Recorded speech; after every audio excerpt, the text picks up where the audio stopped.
Hello, everybody.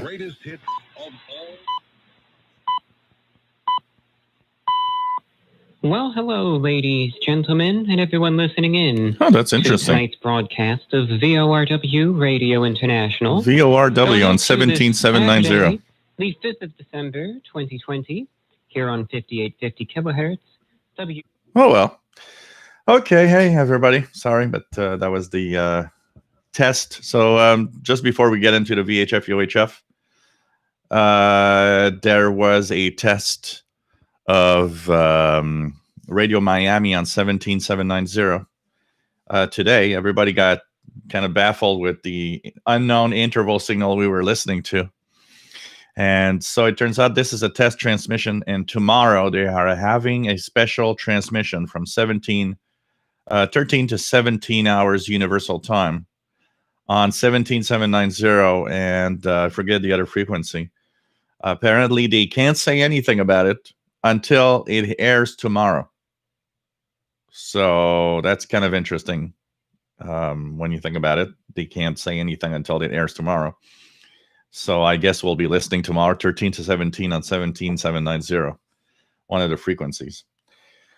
So anyways, let's go to the other side of things. Let's actually do something here. Oh, just signed off.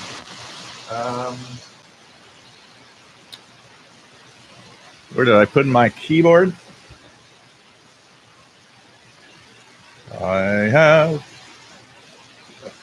It's right here. There we go. And let's switch antenna.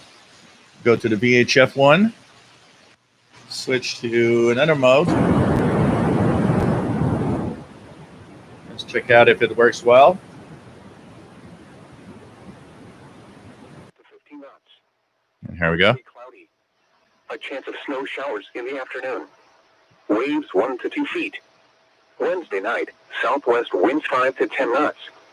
Cloudy. A chance of rain and snow showers. So that's the NOAA weather station off of Burlington, Vermont. 162.400 megahertz. And let's go here. Got the icon here. And I was kind of testing some stuff on it. ICOM ICR 30 that I was playing around with a little bit. So let me just put this quiet and let's start. So welcome to this special Sunday edition of the VHF UHF channel. And it's been a while since we had the last show here. Hope that you're going to enjoy today's content. We got several things we're going to look at throughout the show today. And also we will talk about maybe making this an official monthly show. And at least. So, we're going to check that out. So, my name is Gilles, and this is the official VHF UHF channel. This is anything that happens above 30 megahertz. The other channel I try to keep most of the conversation and most of what we talk about in everything below 30 megahertz. Long wave, very low frequencies, long wave, medium wave, and short wave. We kind of concentrate in that sphere of telecommunications and radio. And what happens is that this channel I created because I thought, you could do two things. A general radio channel, everything included, or separate the shortwave, medium wave, long wave from the other part of the spectrum, VHF, UHF. And I still believe it's better to have them each on their own channel, because if you're on the shortwave side of things, you're not necessarily interested in what's happening in the world above 30 megahertz. It's not everybody that likes that. It's not because you're a shortwave listener or an amateur operator that you necessarily are interested in 2 meters and things like that. You might be interested only in the HF spectrum. So, I think there's enough on each side to have a channel dedicated to each side. So that's why I had actually at one point, because at first they were always mixed up. At first I had some videos that, and I still believe there are some videos that are on the main shortwave channel that deal with VHF and UHF. But as time went by, I thought, nah, a separate channel would be better. So, and I'm trying to kind of get more and more of the more activity here than there was. So a few interesting things. So for those that were with me yesterday, I have 2 more Dublin's Pub apple cider. That's what I'm actually drinking today again. I had 4 of them, so I drank 2 yesterday with the shortwave show. We'll have 4 more with the VHF, 2 more with the VHF UHF channel. So my name is Gilles, located in Montreal, Quebec, Canada. This channel is dedicated to scanner radios, police scanners, as some call them, VHF and UHF stuff, amateur radio satellites, all sorts of interesting things. I actually received a few emails of different things that are asked or that people want me to talk about. We're going to go kind of over that a little bit and talk about it, and also answer some of the questions that some of them have. But we're also going to see if maybe tuning some satellites or see what's up there. But we're going to check out what we can also tune in at the same time. There's, of course, a lot of people ask questions about equipment, about what should I buy? Is a scanner radio today still worth using? And that's always a question of personal taste of what you're going to listen to. I always say it. I think every time I do a live show here, I mention how I have a couple of friends that were really big scanner fans, and when the police became encrypted, when all of that was impossible to monitor, there's that general feeling that, well, my scanner radio is useless now. And that's because a lot of the listening for scanner buffs was very unique into specific things. Some really clearly just wanted to listen to the police. And of course, when the police left and when the police wasn't there anymore, they find themselves and finding that they don't have anything to listen to, and that there must be nothing else on those frequency range. What could there be else than police? Well, it turns out there's a lot of stuff out there. One of the recent articles of in the Spectrum Monitor, actually, where they talk about communications in the VHF UHF range and the scanner radios, they were mentioning a couple of months ago that more than 75% of everything is still analog. It's just that it's a very different thing. It's a very different aspect of the hobby. And so it depends what you want to listen to and how you want to listen to some of that stuff. So it's weird, yeah, let's just see if I can hear. Whoa, I forgot. I almost dropped the phone. 137-100 for the NOAA. Winds Oops, didn't work. Tuesday night, Did partly I? cloudy. Okay, let me just. Blowing around 18. West winds around 10 miles an There hour. we go. 137-100. The extended. Anything there? Yeah, there's the. It's not very strong.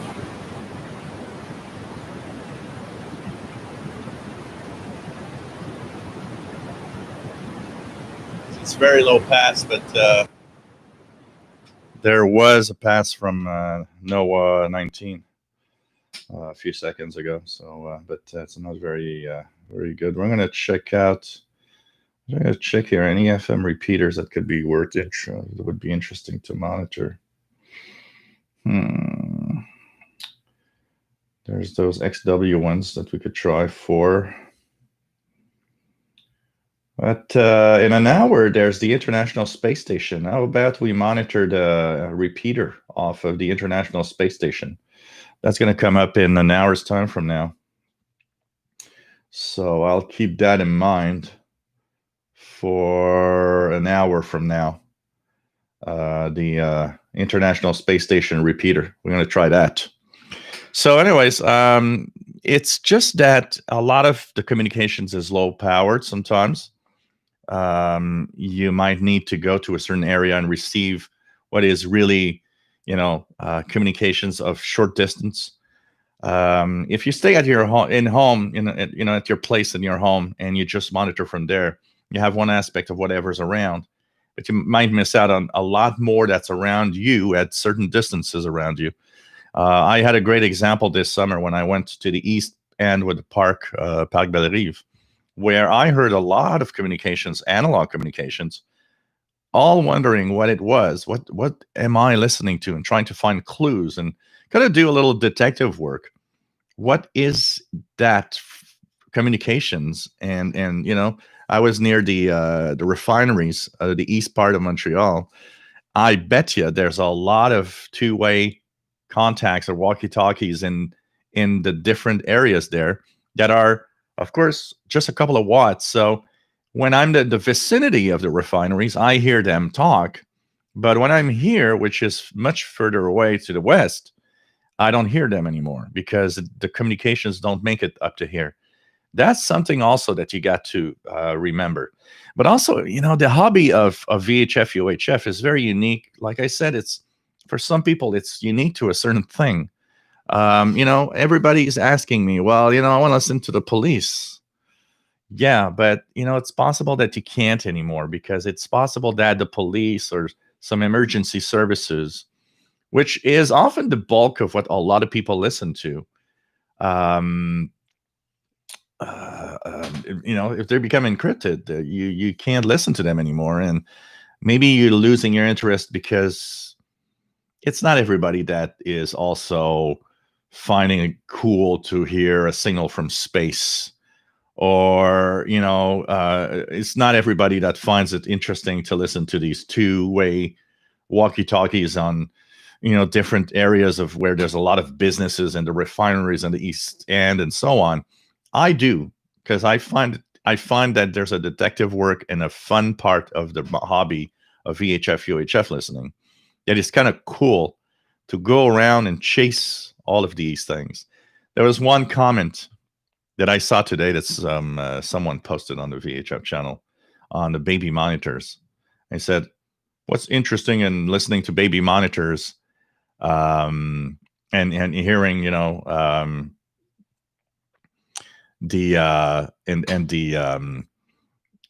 we're hearing a baby cry and whatever. And it's because, that type of comment shows you how the people the person posting it is very, very closed-minded in what actually all the aspect of the hobby is. It's not because you're listening to a baby monitor that's the main thing. It's because you want to try to do, and that's what I find interesting, do a little detective work and say, well, where could that transmitter be from?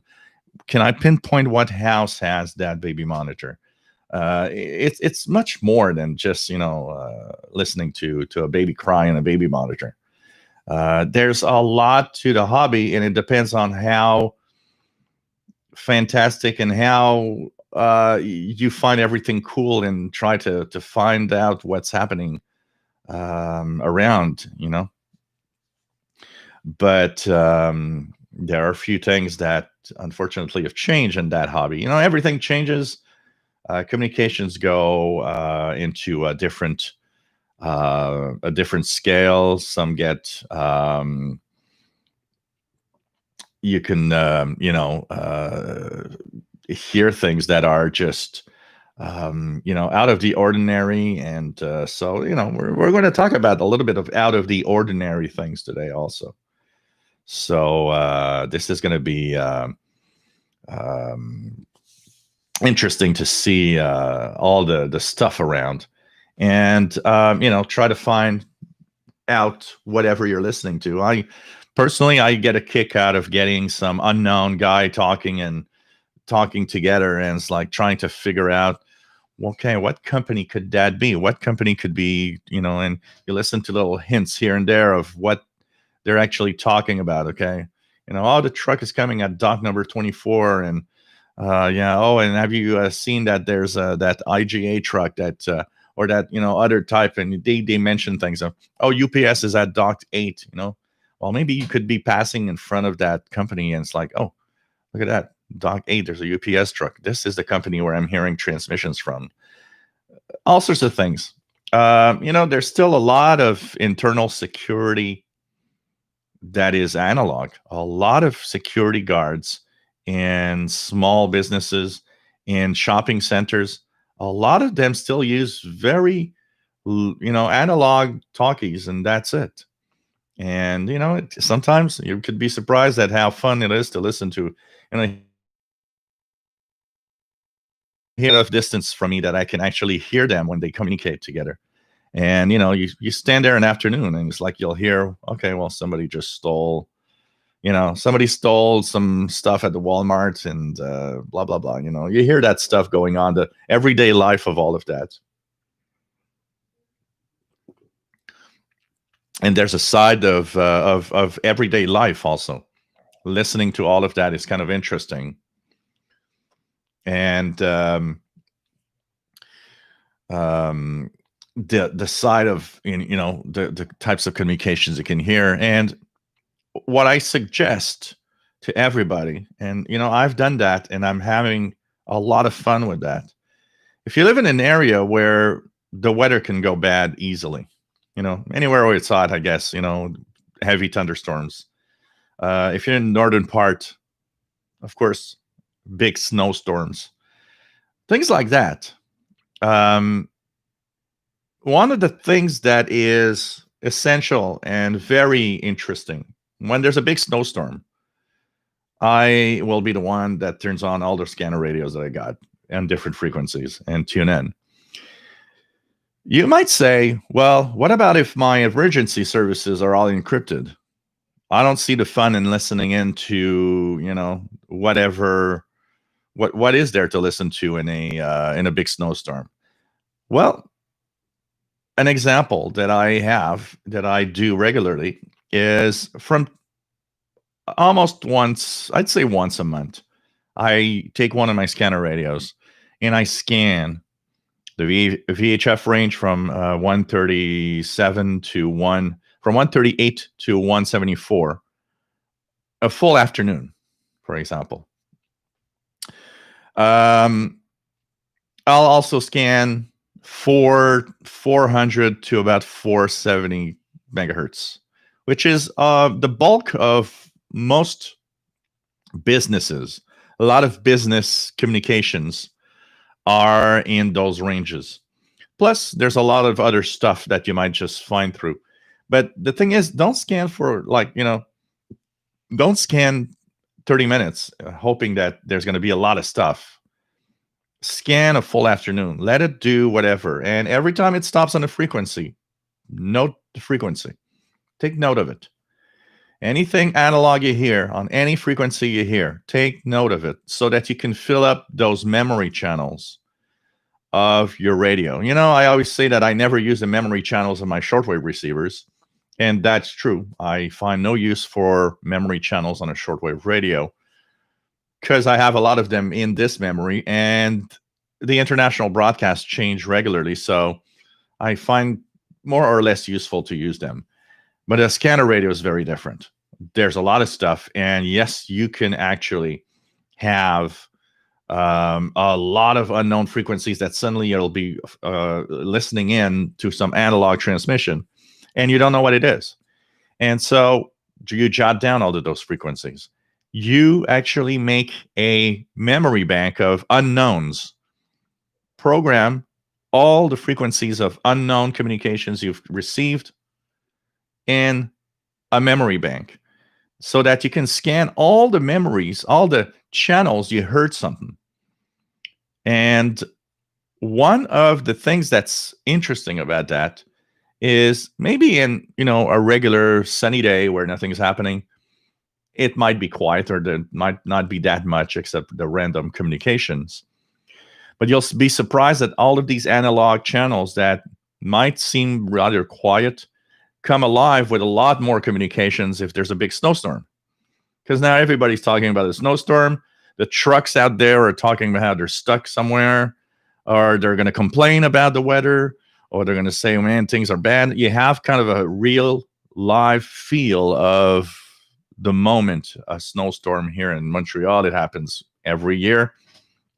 You just tune in and listen to the guys going crazy on the road. You listen to the people talking about that snowstorm. You have a different, it's not emergency services, but you will have a real sense of real life in the snowstorm. Same thing, heavy thunderstorm in the summer. Heavy thunderstorm comes through, heavy rain, winds, everything. You turn that on.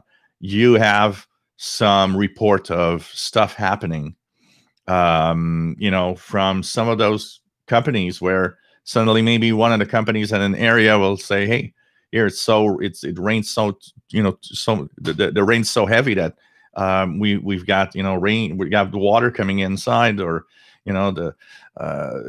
all sorts of things can happen, a tree down, and so on. And so there is an excitement still to be had even with a basic scanner. I think a lot of it has to be done in a way that you have to understand, to be patient, to find what's left. You're patient enough to find what's left on shortwave. You got to do the same thing with the VHF, UHF range. And depending on where you live, we don't all have the same amount of analog stuff, but everywhere there's analog stuff. And you have to learn how to scan and scan all the time.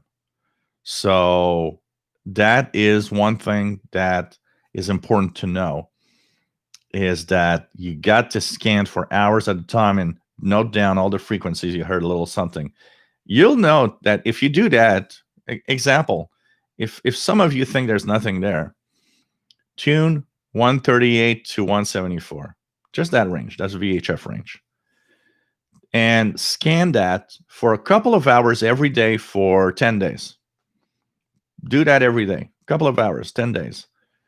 I can bet you that by the end of the 10 days, you'll have enough analog things that you heard that you'll fill up easily 30, 40, 50, 60 channels. With unknowns, you won't know exactly what it is, but with something, there's something there. And scan after that, those frequencies you've received, scan those banks, only the frequencies you received. And you're going to be surprised with what you can get. I think a lot of people saying there's nothing at all in my scanner radio now don't take enough time to scan. And maybe sometimes it's also one of the biggest problems is they don't, maybe they don't have a good antenna, or they scanning for the indoor of your home. It kind of works, but you'll notice that when you scan from outside, you actually get much more signals. So there are things like that you can maybe improve with an antenna, a better antenna. Even a portable can be improved with a better antenna. So, but you got to take the time, and that's very, very important. Here, when I take the time to scan the frequency range, I did it one afternoon, and I think I had 40 channels filled with analog, most of them unknown analog transmissions. And you fire that up when there's a snowstorm, a big thunderstorm, an ice storm, a hurricane, whatever, depending on where you live, you're going to see those channels are going to come alive with people talking. And, with time, you might be able to pinpoint a little more where all of those transmissions come from.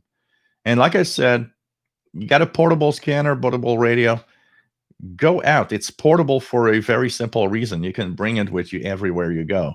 And go around. If there's a place where you see that there's a lot of businesses and a lot of there's an industrial area, go in that industrial area and go around that place and start scanning around. You'll hear the two, the walkie talkies they use maybe in some of the warehouses and stuff like that. You'd be surprised at the amount of signals that are still available out there. But like shortwave, it's more of a challenge and it's a different thing. The hobby changes, and if the only thing you wanted to listen to in your life was the police on your scanner radio, well, maybe you're out of luck. That could be the fact that you're out of luck.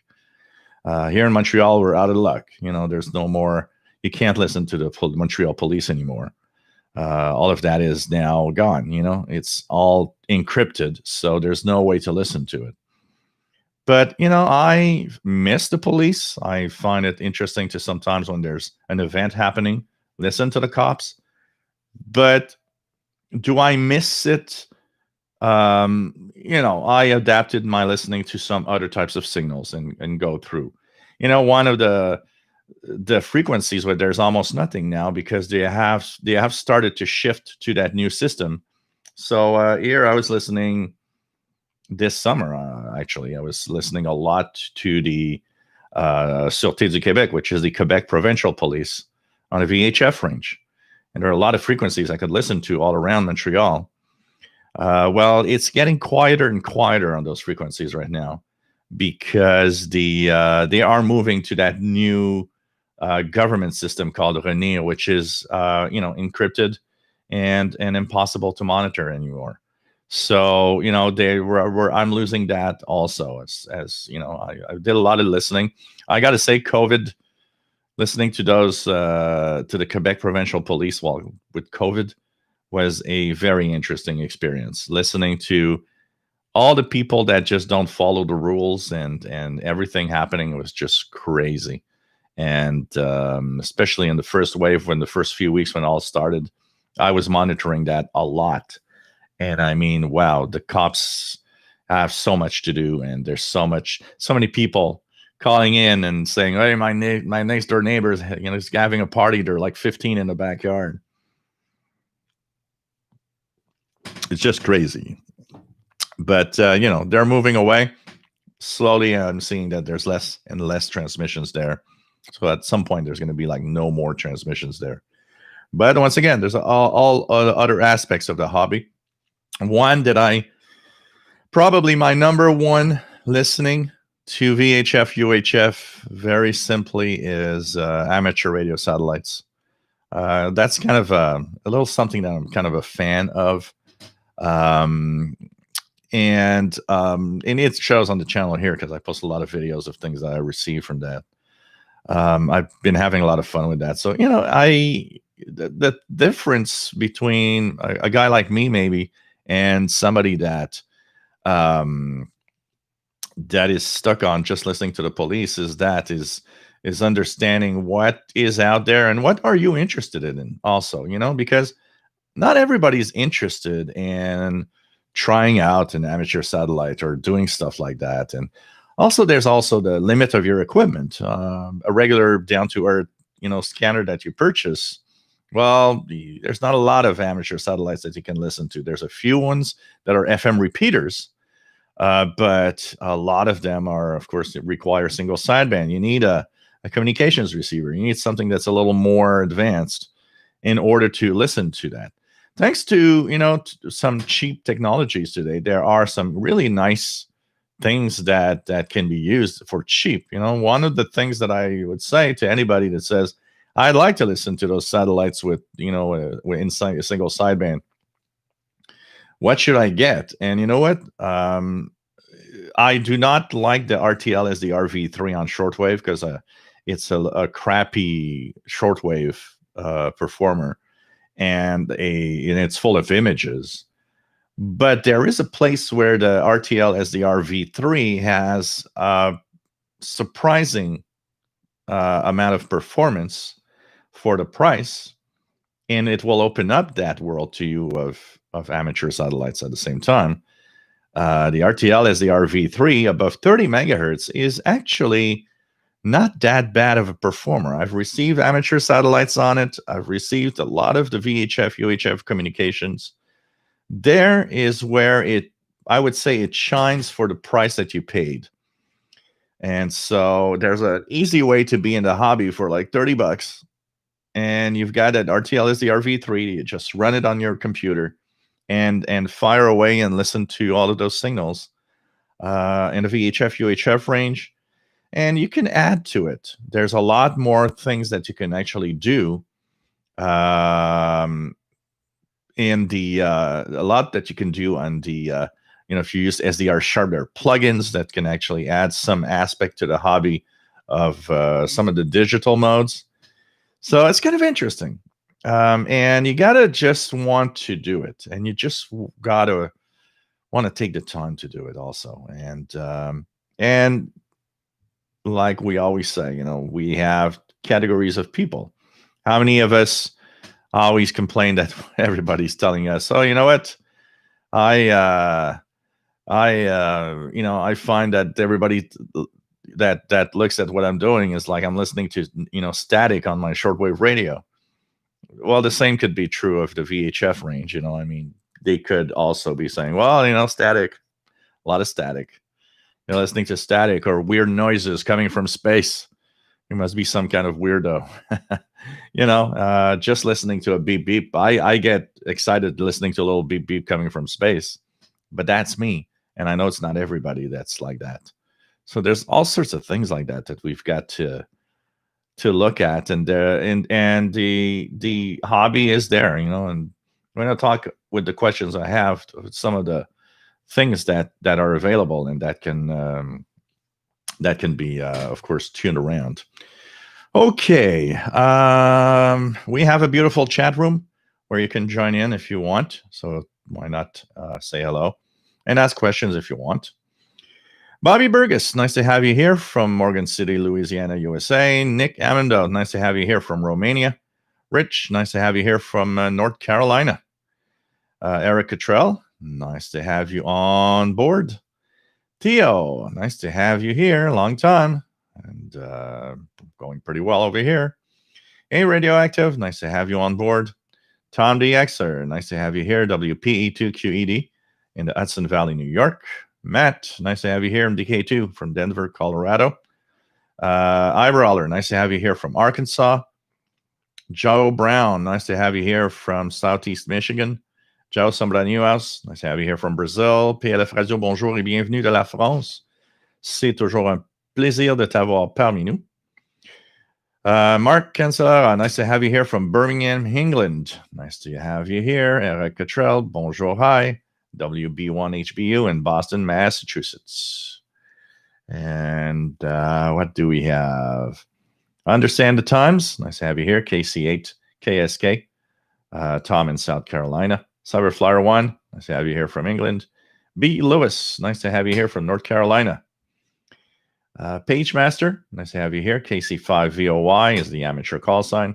WA5136SWL for the shortwave call sign in Oklahoma. Finally heard on 153.995 a signal to activate the sirens here in Moore, Oklahoma yesterday. Cool. That's the understanding of, scanning and trying to find different little things out there. Roberto Rojas, ¿cómo está mi amigo desde Argentina? Nice to have you on board. Cyberfire 1 tunes into the airband in the UK. Always plenty of action via London Control. Matt says, I feel both ways about the encryption. One, on the one hand, citizens should be able to know what's happening. On the other, busybodies have a way of getting in the way when they hear it in real time. My personal take on this. I do not think that emergency services should be encrypted.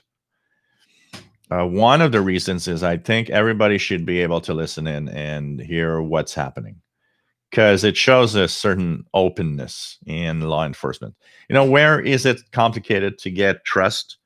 Where a lot of people do not have trust, the police, well, why don't you just leave it open air analog? we can listen in and make our own ideas. And if somebody tapes whatever event happening, we are, I think, entitled for that. We should be able to do that. We should be listening in if we want. Like I am a big fan of cops should have 24-hour cameras. Cops should have cameras that you cannot shut off. We want to see and know how things have happened. If you've got nothing, we always have the same. I don't know how many times somebody told me, well, if you've got nothing to hide, why are you scared of the police? Well, I'll say it the other way. If the police has nothing to hide, why the hell do you reject the idea of getting a camera to see what you're doing in your job? The same way. The same goes each way. It's very important that. And trust is important with law enforcement. Even more now with COVID, what we notice is all the ones that go into the kind of the extreme side with conspiracy theories and stuff like that. The trust is, for them, the trust is not there, and they kind of are able to maybe have a part of the population doubt of some things. So that's why I think being open and seeing what's happening is the best thing you can do. Because I mean, if you're a cop and you do your job right, well, there's nothing. Even if you were being filmed while you work and arrest people and do stuff, so you're doing your job. I don't see why it's a problem. There are thousands, if not millions, of people that work in places that are being a constant camera filmed on camera all day long while they work. So I don't see why it shouldn't be for them too. And, it might bring back more. It will do two things. It will bring back maybe a better control of how they work, because they'll be careful. But it also might help in bringing back trust for some of those that have lost it. It's a very complex issue, but radio communication is the first one. I've always thought that the police should not, look at the provincial police here. So the provincial police here should have been encrypted, digital encryption, long time ago. And what happened is they implemented a system that worked so bad and cost millions of dollars that eventually they stopped using the encryption because they couldn't hear each other. And they had a clever way of using it, because yes, there was too much information being sent out over the air. One of the things that for a long time baffled me, even in the 80s, it would baffle me, was how come they ask for a license plate verification over the air, mention the license plate, and in return you hear the dispatcher giving the name, the full postal address, if the person been arrested in the past, that was too much information. That I totally agree, that there was too much information being sent over the airwaves. That was for years. I remember sitting down and it's like, oh, they just arrested a 34-year-old guy. Okay. Oh, so he's got a, has been arrested for drugs. And it's like, that is personal, private stuff. No one else should know except whoever needs to know. And that I agree. I always thought, whoa, this is too much. It's like a friend of mine would be arrested, or would be just, a speeding ticket, would have a speeding ticket. And I was like, I know everything about him. Maybe I'd learn things that I don't even know about that person because they make me learn, oh, he's been arrested 20 years ago for whatever, that was way too much information. That I totally agree. There was too much there. When they implemented the encryption, one of the things that was interesting is that they actually used it at the perfect time. So what they would do, for example, when I was listening this year, is when they would actually stop somebody in his car, for example, they would do a license plate search. They would turn on encryption to give the license plate, and they would keep encryption for the information about that person. But then when that was done, they would go back into analog for the rest of the transmission. And I thought, okay, that's a clever way to do it. You know, they stop somebody for speeding, but I don't know who he is, and I don't have the personal info that I had before, which is fine because I shouldn't know that. And they would come back, and if for the rest, like the behavior, the person, whatever, that would like be more of a. But it doesn't matter because I didn't know who it was, so that was fine. And I think what happens is we went from one extreme to the other. Here the Montreal police for a long time was very quiet on everything. I mean, they shouldn't, they didn't need to go encrypted, honestly, in the Montreal police, because the Montreal police had their computers in the car.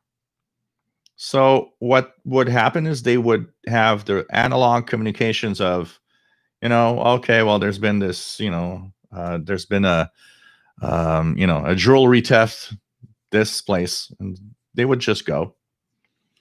But the bulk of the important information, they would type it on the computer. That would be sent wirelessly through some digital links. So in reality, we knew that, there was a theft. We knew sometimes where it was, but we knew not much detail about it, except, that they were going for a call there, because the rest of the info that was sent through, the computer system. So I'm not a fan of the police being encrypted. I understand that there were some, in the scanner craze days. I remember there were a lot of talks of crazy scanner buffs that would just be in the way of fire department or police because they'd run to the crime scene or the fire or whatever with their scanners. It's like, come on, man. Be intelligent. You can listen to whatever is happening. Don't go and bother them while they're working. That's stupid. So there's a mix of that. And I think I feel a lot of the encryption has a lot more to do with hiding as much of everything to anybody that could listen in. Much more than anything else, honestly.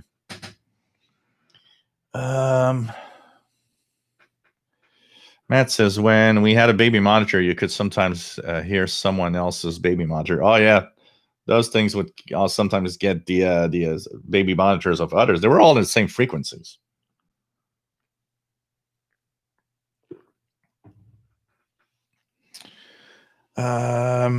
Understand the times. Okay. WF7I Homebrew.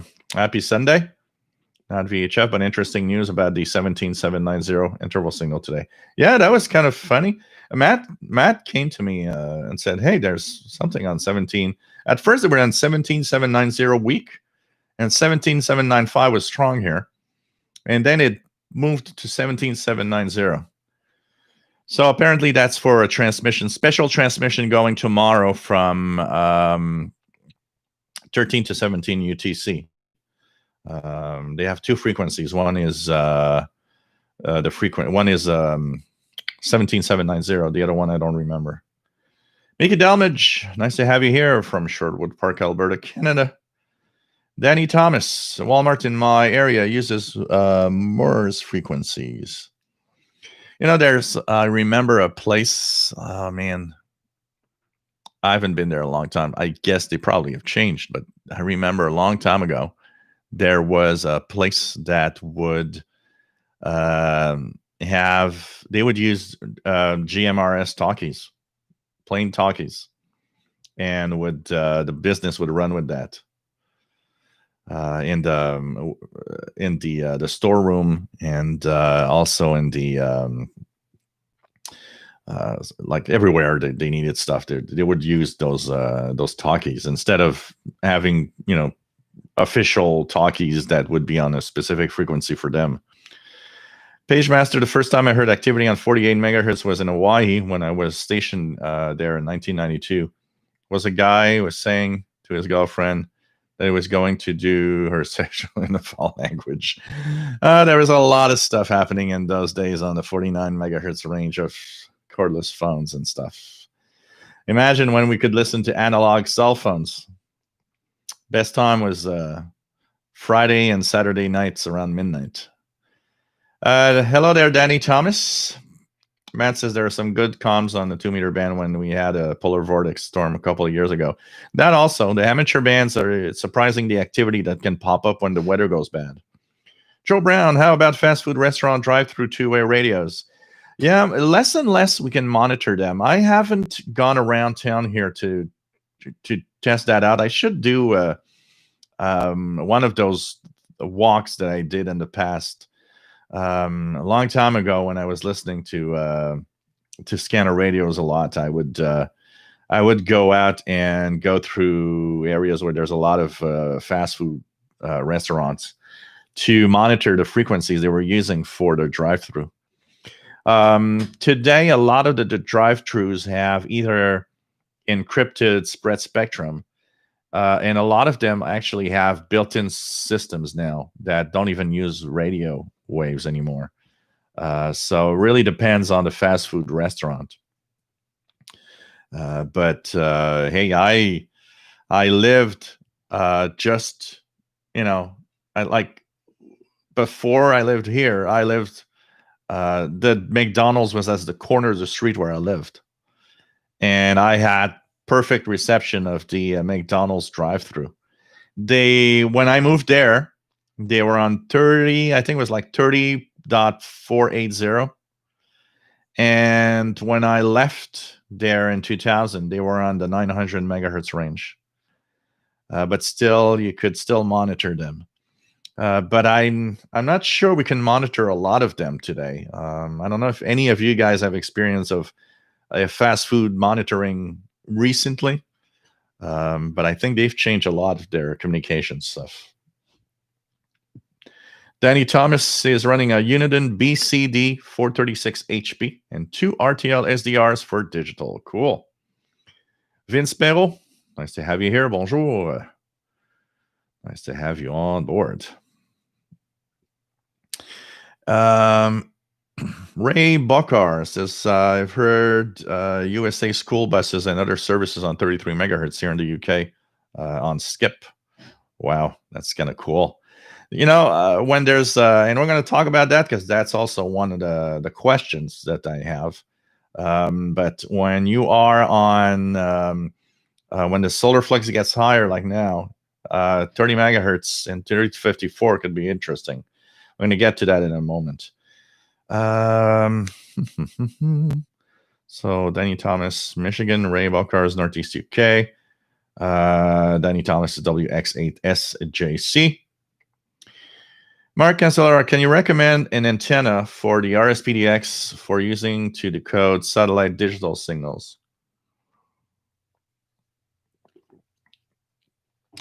One of the things about listening to satellites is that satellites move. The best antennas for the satellites are the ones that are directional, that you can actually follow the satellite with to get the maximum amount of signal. I would guess if you cannot, or if it's too complicated for you to have something that would be directional, that follows the satellite and so on. Look, I'm having a decent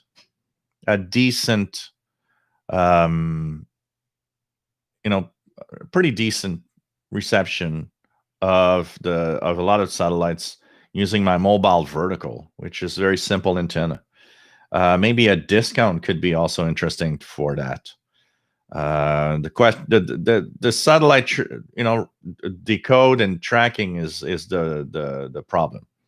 If you don't have anything that can be used to, directionally, I've been wanting for years, and I should check into that again. Been wanting for years to build a little portable antenna, something that I can just hold in my hand for amateur satellites that I can just hold and track in the sky with my own hand, not having to have a rotor or anything, because here would be a little complicated to do that. Chaz Tank, nice to have you here from Northern Kentucky. Kamak Z76 from Michigan. Rich, VHF, UHF scanners. I sold most as the traffic decreased. If you want to do the scanner thing, I suggest using recorder to log and not waiting on the signal. That's true, that if you have an SDR and stuff like that, is the best for sure to use, because you can actually record spectrums, and this is a great way to actually find signals also. Absolutely. I think having both is important, though, because one of the things that you miss out on, say, using unless you make your RSPDX a mobile rig, if you want, with some portable, a tablet or something, it's still fun to have a portable scanner, because there's a lot of stuff that's very local that going around, moving around, finding those signals is actually interesting. Rich says, yes, our tax dollars, and it's a public service. We should have access to communications. Yeah, I do think that would be for sure. Candy Clover, yeah, there's a lot more than you think. You're not, unless you're far from a big city or anything. There's a lot more than you think on the bands. You have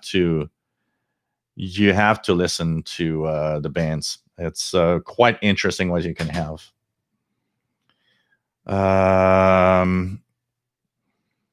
Radioactive says police use CD via mobile data terminal, sent via RF to the police car. Yep. David Provo, nice to have you here from Florida. Matt says, very insightful comments about police radio encryption. Thanks. Yeah, I'm. If we want to have trust, how about trusting everybody? Because you're not building trust by encrypting everything that's emergency. If it's just because, if you do that just because some idiots go at the fire and they shouldn't be there, then just simply do a law that says, look, if you interfere with fire department or police with your scanner radio, you'll get a big fine. But I don't know. I think we should all be able to listen in. That is something that I've always wondered, why they always wanted to be encrypted. Absolutely. There's the other side of things. There are people out there that sell communication devices, that sell communications equipment. Their idea, and the companies that build them want to sell stuff. So one of the things is maybe also, think of you being the guy deciding on communications for the police, or the committee that decides that. And this company comes up to you and says, oh, by the way, everybody can listen in on everything you say, but we have the perfect solution. It's encrypted and blah, blah, blah. It's obvious that those services will immediately say, oh, that's interesting. We could have encrypted stuff so nobody else can monitor what happens. Yeah, not necessarily a good idea, I think, especially for trusts. Why not? Why not have trust everywhere? You want to have trust with the population. We need to trust you. Trust us. You know, it goes both ways. Rufus Newt, nice to have you on board from the Laurentian Valley, Ontario. Danny Tavis says, I listen to the police locally to avoid them. There are people that use scanner radios for obvious bad reasons. Of course, there are bad guys that use scanner radios to know if the cops were alerted about a crime, or if they would use it to avoid having a ticket, or there's a lot of reasons why you might sometimes use a scanner radio for a purpose that is not necessarily the best. I'm wondering, a lot of the one of the things that when the police was not encrypted, was analog, was the idea that everybody that was using a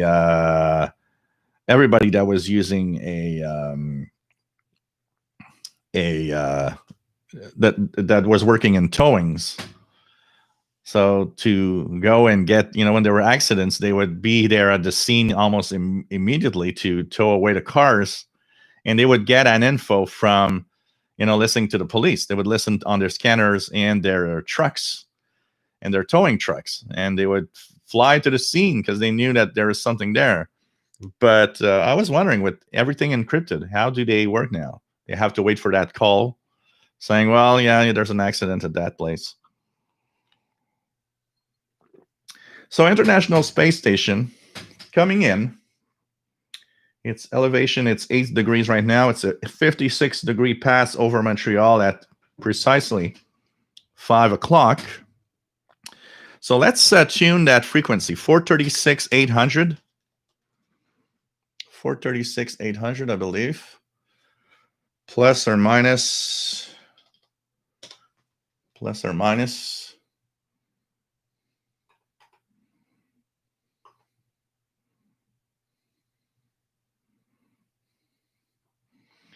And we're going to see if we can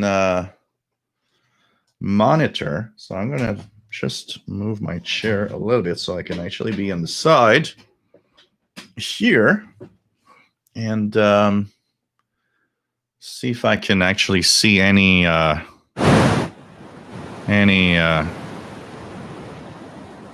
popping up on the display when there's something that popped up here. So that is top.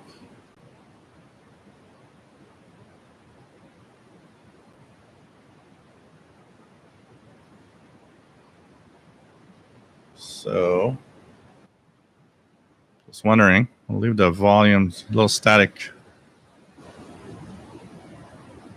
See if we can hear anything from the ISS repeater. It's 436,800, right? I'm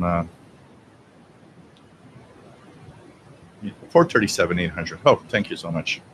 Wrong frequency. 437,800.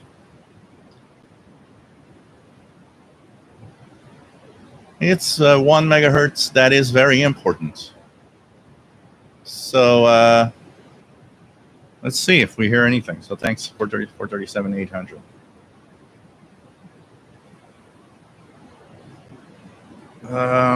What else do we have here? Bullfrog 89, nice to have you here. N2VNP from Albany, New York. And Matt, for some reason, my H key is sensitive.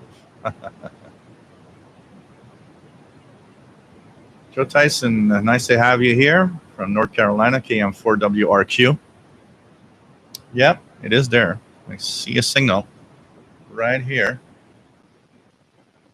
So here, guys. This is the repeater from the International Space Station.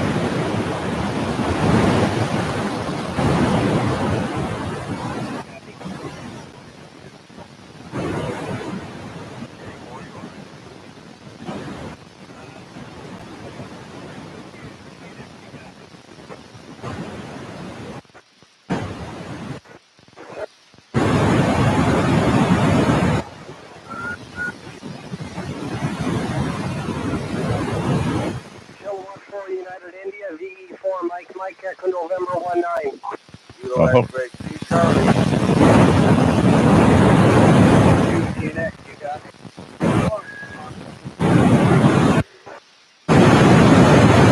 X-ray 84 Mike.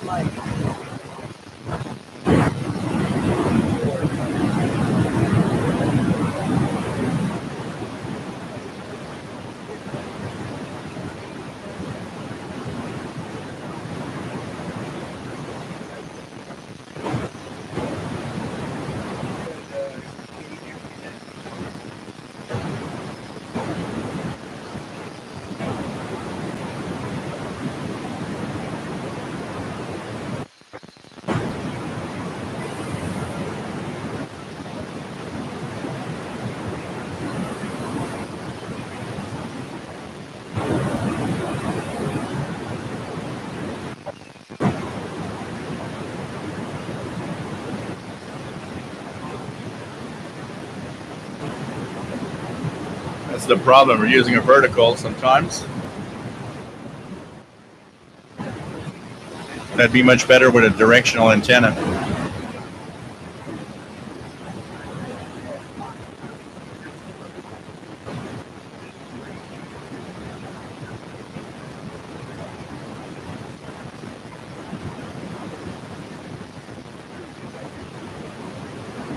And it's just barely making it.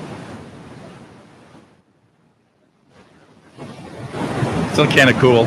Still kind of cool.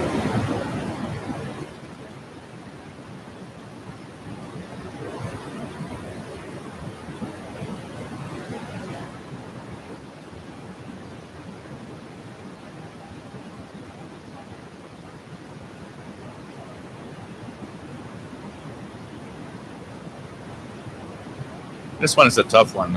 Every UHF repeater I find, my antenna is not the best for that. And of course, going higher in frequency, 437, I got RG58, so I probably start having a lot more loss on that range than I do when I listen to FM repeaters of satellites on the 2-meter band.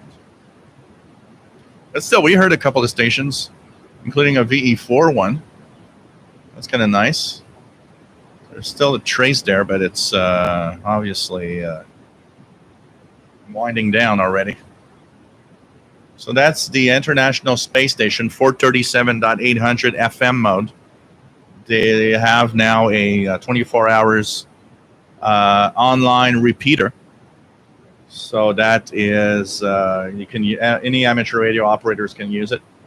All you need to know is when the International Space Station is actually going to cross areas of the sky. So we had some communications earlier, but there are more. I've heard one pass was better than that. It depends on the height of the satellite. And I noticed that in my case, so here, if I look at the trace on the app, the satellite kind of passed a little bit north of me, but dipped to the southeast. When the pass is really more to the north, like really to the north from one end to the other, it seemed to actually come in better for me than when it is a south, or even if it's the pass is to the east or the west, rather than being, really clearly to the north or south. So it's, no directional antenna makes it more difficult, but there's, I had some success on a couple of stations here a few times. Shelly, nice to have you here from Pennsylvania, and nice to have you on board. Old Radio Man, handheld 2-meter 440 antenna for SATs. So elk antenna or the arrow antenna. So that could be interesting to check out. Maybe I should check out a little more on these the antennas that I could have for my services.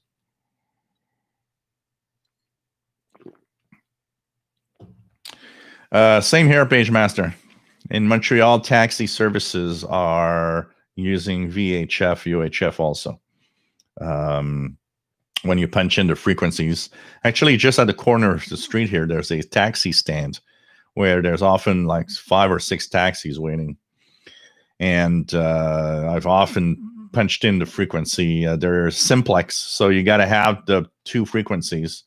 the frequency of the main company of the taxi service, and you have to have the frequency that the car will respond to. But in a radio that like the ICOM ICR 2030 that has two receivers, it's kind of cool because you just punch in the two receivers, the two frequencies, and turn on the two receivers. So you have both conversations on the same radio. But if you have two scanner radios, you can punch in frequency in one and the other frequency in the other. Estrella Garcia, nice to have you here. Bullfrog89 says, I helped track down someone with a Baofeng who used to be a member of the emergency service stations. He didn't like that. He was kicked out, so he started interfering on the radio. Yeah. How many of those? How many of those? Matt Radio DXer, nice to have you here. So thanks, Louis, for the correction to 437-800. Matt says, cool, I need to get involved in fox hunting just in case that needs to be done around here. There was, it seems to be quiet compared to the past. When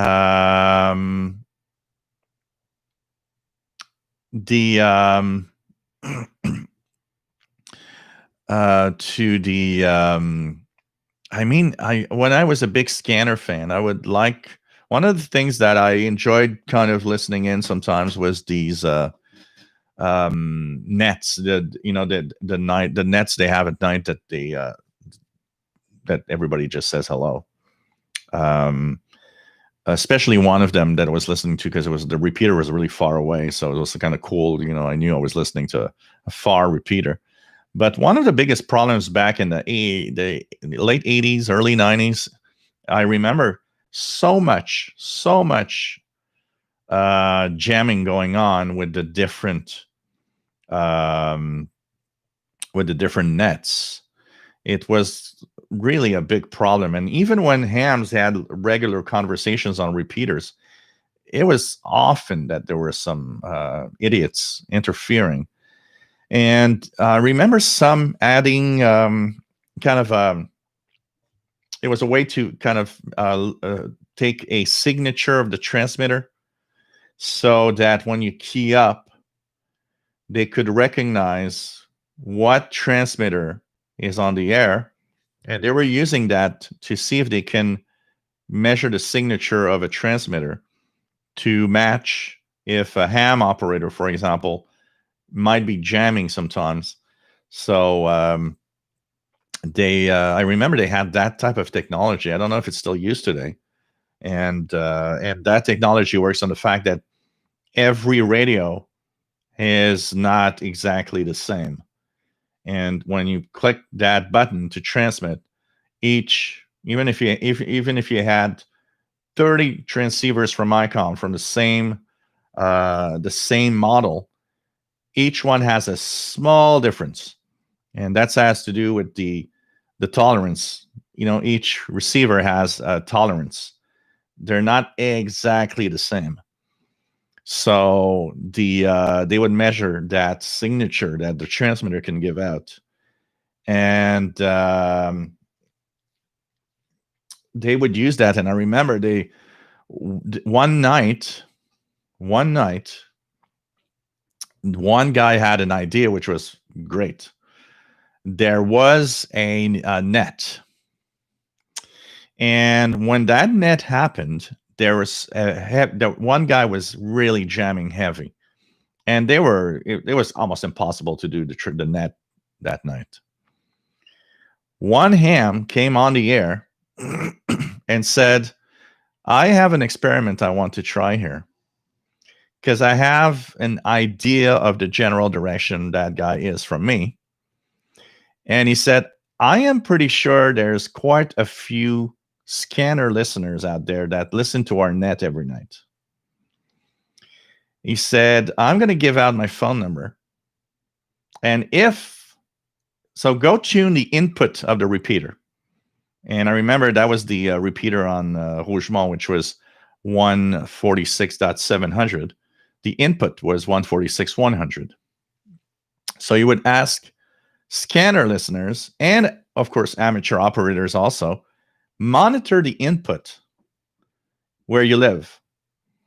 And if you hear that signal, call me at this number and let me know how strong it is and where you live. And I remember I called him up because it was super strong where I was when that guy was jamming. I would receive it really like almost full scale.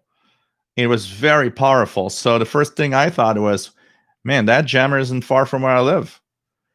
And I remember I called the number and I told the guy where I lived, and I said, here, it is very powerful, and it has to be powerful because I'm using just a portable with the rubber duck antenna. And the guy came back on the air and said, so I've got several calls. And actually, it's a little later that he did that. It was like maybe an hour later. Came back on the air to the net and said, I just want to say that I got several calls. I called up a couple of ham friends that have rigs in their cars, and we kind of have a very good idea where you are. And he mentioned a corner of two streets, a corner of a street, basically, here in the city of Montreal. He says, you're around there. And by magic, the jamming stopped immediately. There was no more jamming for the rest of the night. The guy got really scared. I mean, that guy shit in his pants. I'm pretty sure the guy said, okay, they know where I am. They pinpointed pretty much where I am.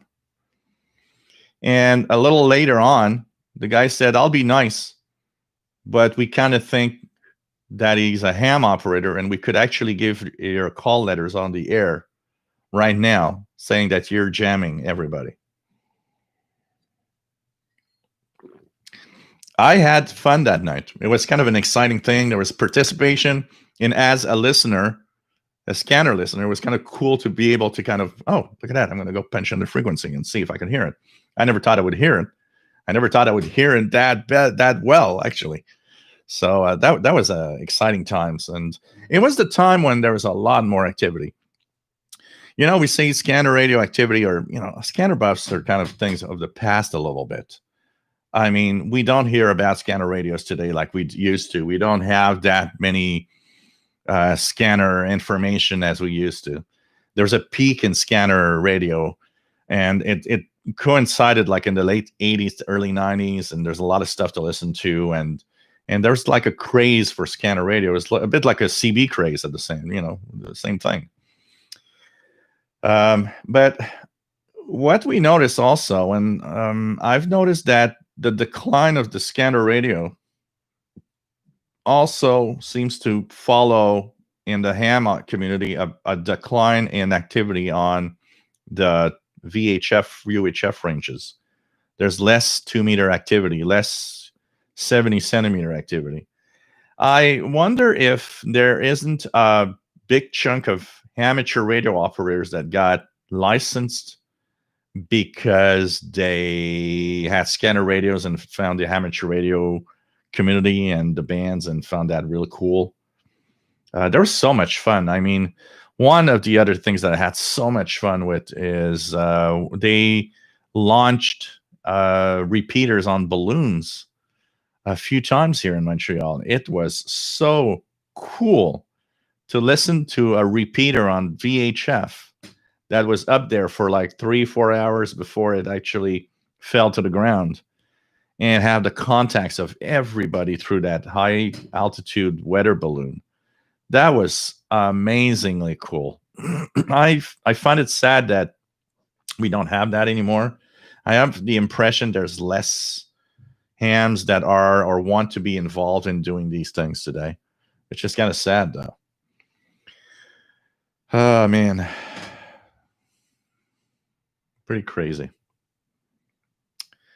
What else do we have? Let's go down. Let's go down.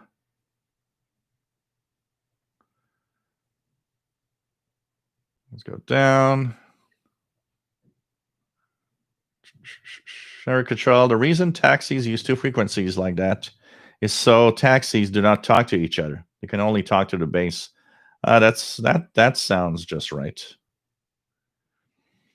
SoCal, nice to have you here from San Diego. PageMaster, right now he's hearing 153.4550. Sounds like some sort of jammer. Oh, there could be, because there's, an example is there's a lot of DMR. There's a lot of digital signals in the range, especially in that range for 150 megahertz. So if I tune 154.000, for example, let's see here. Let me zoom in more into what's around. So there are things like this, for example, that you might be hearing on the different ranges.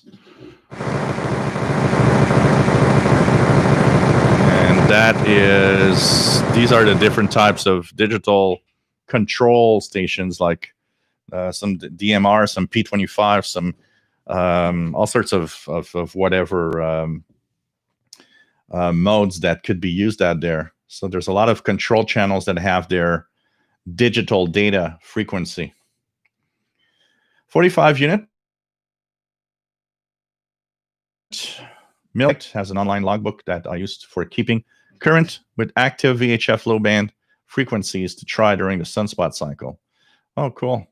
Check that out. SoCal Tech Minds had a great video on Noah Sats and how to build a simple, cheap 137 megahertz antenna. I built it and got great high-resolution weather images. Yeah, I need to get more serious in that. I need to get more serious in that, for sure. So, really, really nice. What else do we have? What else do we have? Yeah, let's add a couple of moderators here. PageMaster, add moderator. How about that? How about that?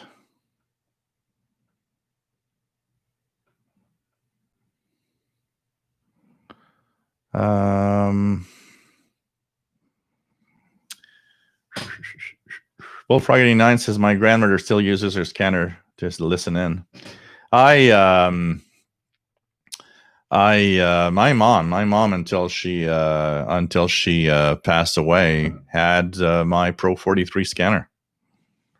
She would one of her fun things is she would listen to the radio sometimes at night, but I think one of her fun things at night was to turn on the scanner radio and just tune around the police.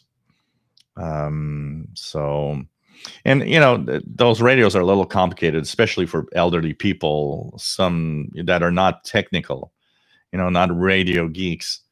When the Pro 43 that I had was unlocked for cell phone, and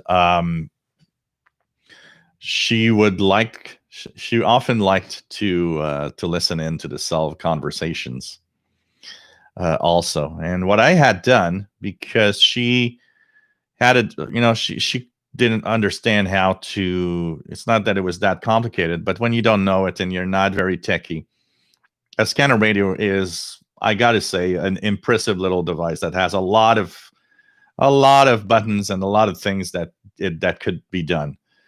So instead of telling her, well, you should be scanning from 870 to 890 megahertz, because she didn't understand how to do that, what I did is I would scan that for her, and then I would not note down all the strongest cell tower frequencies that I'm getting. And after I got like maybe, I don't know, 60, 70, 80 different frequencies, I punched them into a bank. So there was always conversations to be listened to. She might be missing out on some others because not all the frequencies were there, but at least she had always some conversations in there. And so I would just tell her, look, You turn it on, and when you turn it on, it would be scanning the bank that it was chosen. And I said, when it says 1 on the display, that's the police. If you want to listen to cell phones, just press the 2 so that the 2 lights up, but press the 1 to remove the 1, and you'll be only in cell phone conversations. And she would understand, and she was like, okay, I'm going to go back to the cops, so that means I press 1, I see the 1, and I'm going to press 2 so the 2 removes, and she'd understand that. And I would have programmed the scanner in that way, so she would just have the channels that were, that was the easiest way for her to understand that. And it was just so funny.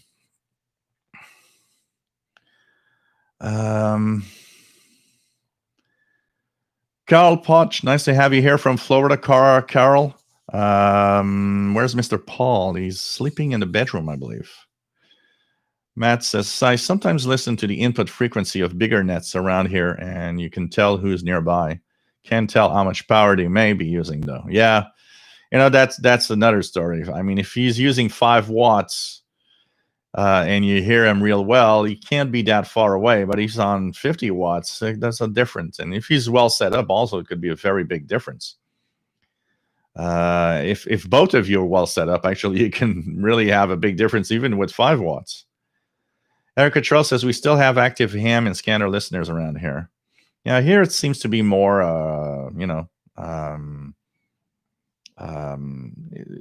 it's kind of quiet down now.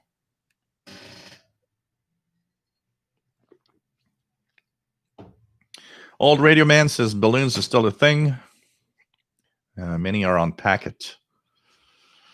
Erica Charles says that is a trunk system control channel. Yep, there's a lot of digital stuff. Erica Charles says with some practice, you can usually recognize a digital modulation type from listening. Mike B, a.k.a. the Drone Ranger. Nice to have you here. Wolfrog 89, my grandfather set up that scanner in the 80s, and it's only been turned on and off since. He even pulled off the squelch knob to avoid accidental changes. Oh, man. Ishmael Samuel, nice to have you here.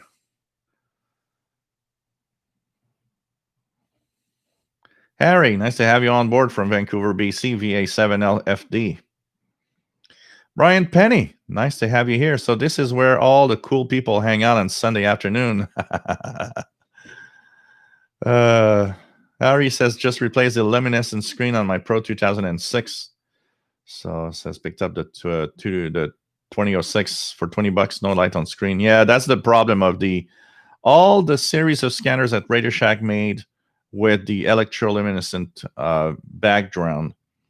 It's the number one problem. It fades away over time. Mine is practically dark here in the background. But you can buy those strips of electroluminescent stuff and just cut them for what you have, what you need, and they're not very expensive. What I would like to do on mine is to replace it with LEDs instead, so that it's gonna stay like that rather than fade out again. That would be a project. And what's fun with the Pro 2006 is that it's very, there's a lot of space. It's easy to work in it. It's easy to change things without breaking anything else. William Helms, nice to have you here from Florida. And yeah, that was the big problem. They would fade away over time. It's like, how many of you bought a scanner radio that had crappy backlighting? I mean, for a while, it almost seemed like that was the norm. A lot of portable scanners with crappy backlights on the display. It's like, what the hell? Who decided on doing? The Pro 43 is the best example. A very small incandescent bulb that is, if it's real dark, okay, might work. But it's so dim that even being in moonlight is enough to not really work. It's crazy. K6YYL. Nice to have you here, Kimberly. So, you guys, we had a small moment where I was tuning around the International Space Station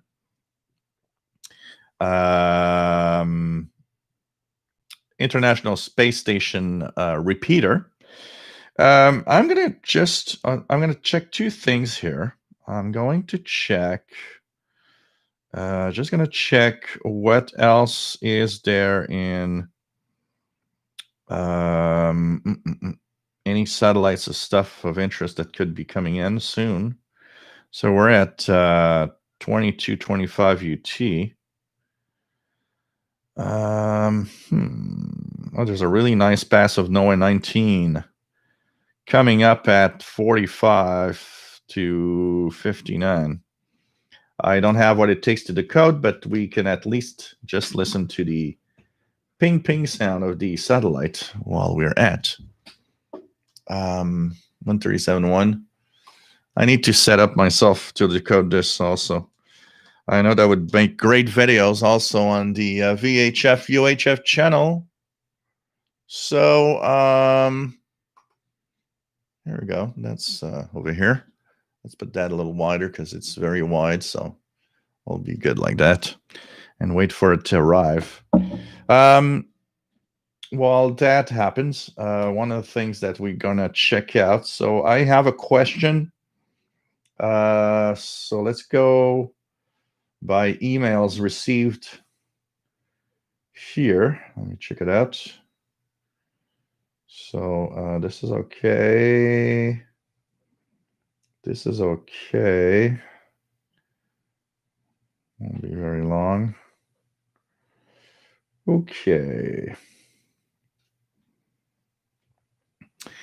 So in the email, I have an email from Peter, and Peter is in the state of Louisiana, and he actually is a fan of scanner radios.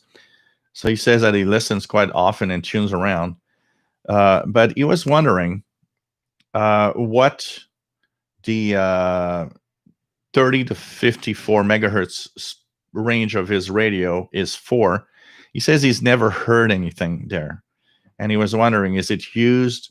Is it because it was used in the past? Is it because he has a bad antenna? So he explains that he's using a old Radio Shack Pro 26, and that he's using the little, as he says, the little plastic antenna on top of it. So it's the little rubber duck that came with it, probably.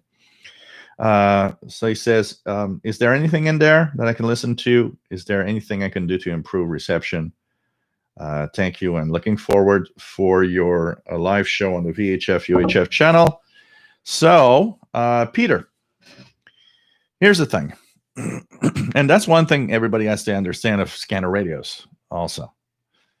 The lower in frequency you go, the less that little rubber duck antenna is good, because the wavelength gets bigger. You know, rubber duck antennas on most scanners perform okay. They're not the best, but they're also not at the worst. But the problem with scanner radios and anything that is a wide range of frequency like that, no one antenna is good for all the spectrum. It doesn't exist. There's wavelengths that you got to, understand. That means that antenna is good at certain places, but will not be good at other places. And that's the way it is.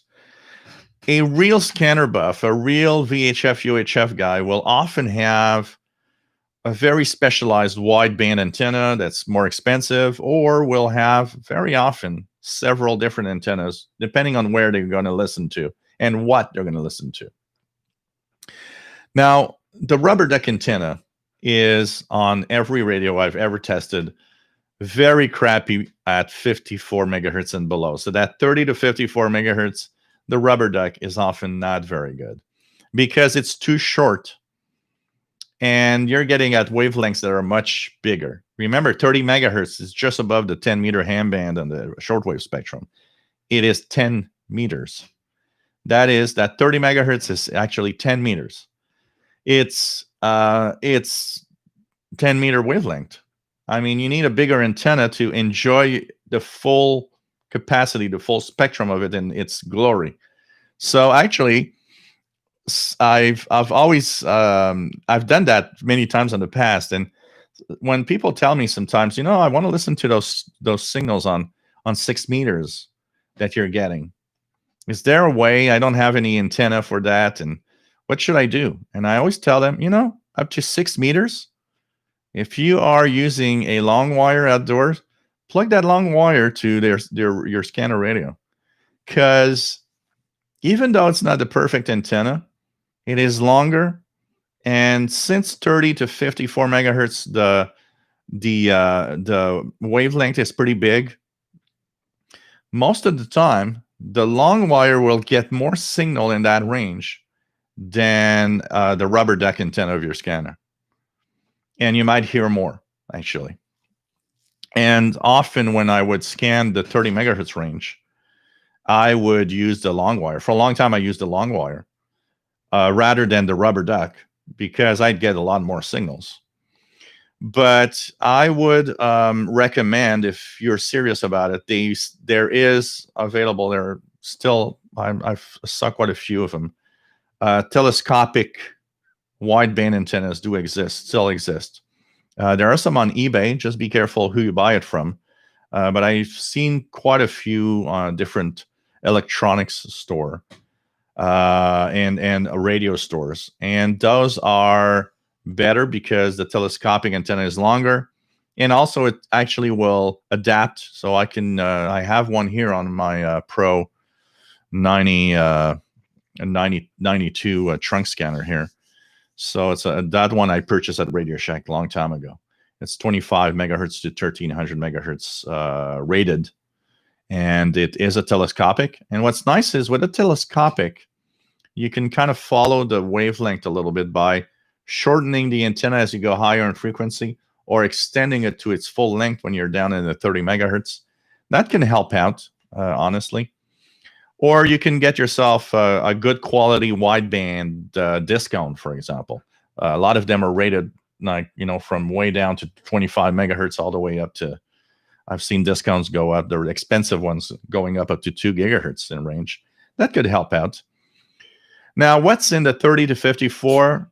There's a surprising amount of stuff in there, especially when the skip happens. So, we're talking about solar activity and how it affects the shortwave spectrum, but we don't often talk about how solar activity affects the VHF UHF spectrum. And one of the things about the VHF UHF spectrum is that 30 to 54 megahertz is affected by solar activity. That range, there's no magical reason for 30 megahertz to stop propagating like shortwave. Shortwave is the name of a spectrum, 3 to 30 megahertz. And the ionosphere bounces the signals off shortwave. When you get to 30 megahertz, you pass from shortwave to VHF, or sometimes what some people will call VHF low. Now, VHF is very high frequency. The 30 megahertz and above range still can react with the ionosphere like a shortwave signal does. But for that, the solar activity needs to be real high. Or you'll have sporadic E-skip that will do that. When that happens, or when solar activity gets high enough, you will have signals bouncing off the ionosphere in the low VHF range up to 54 megahertz.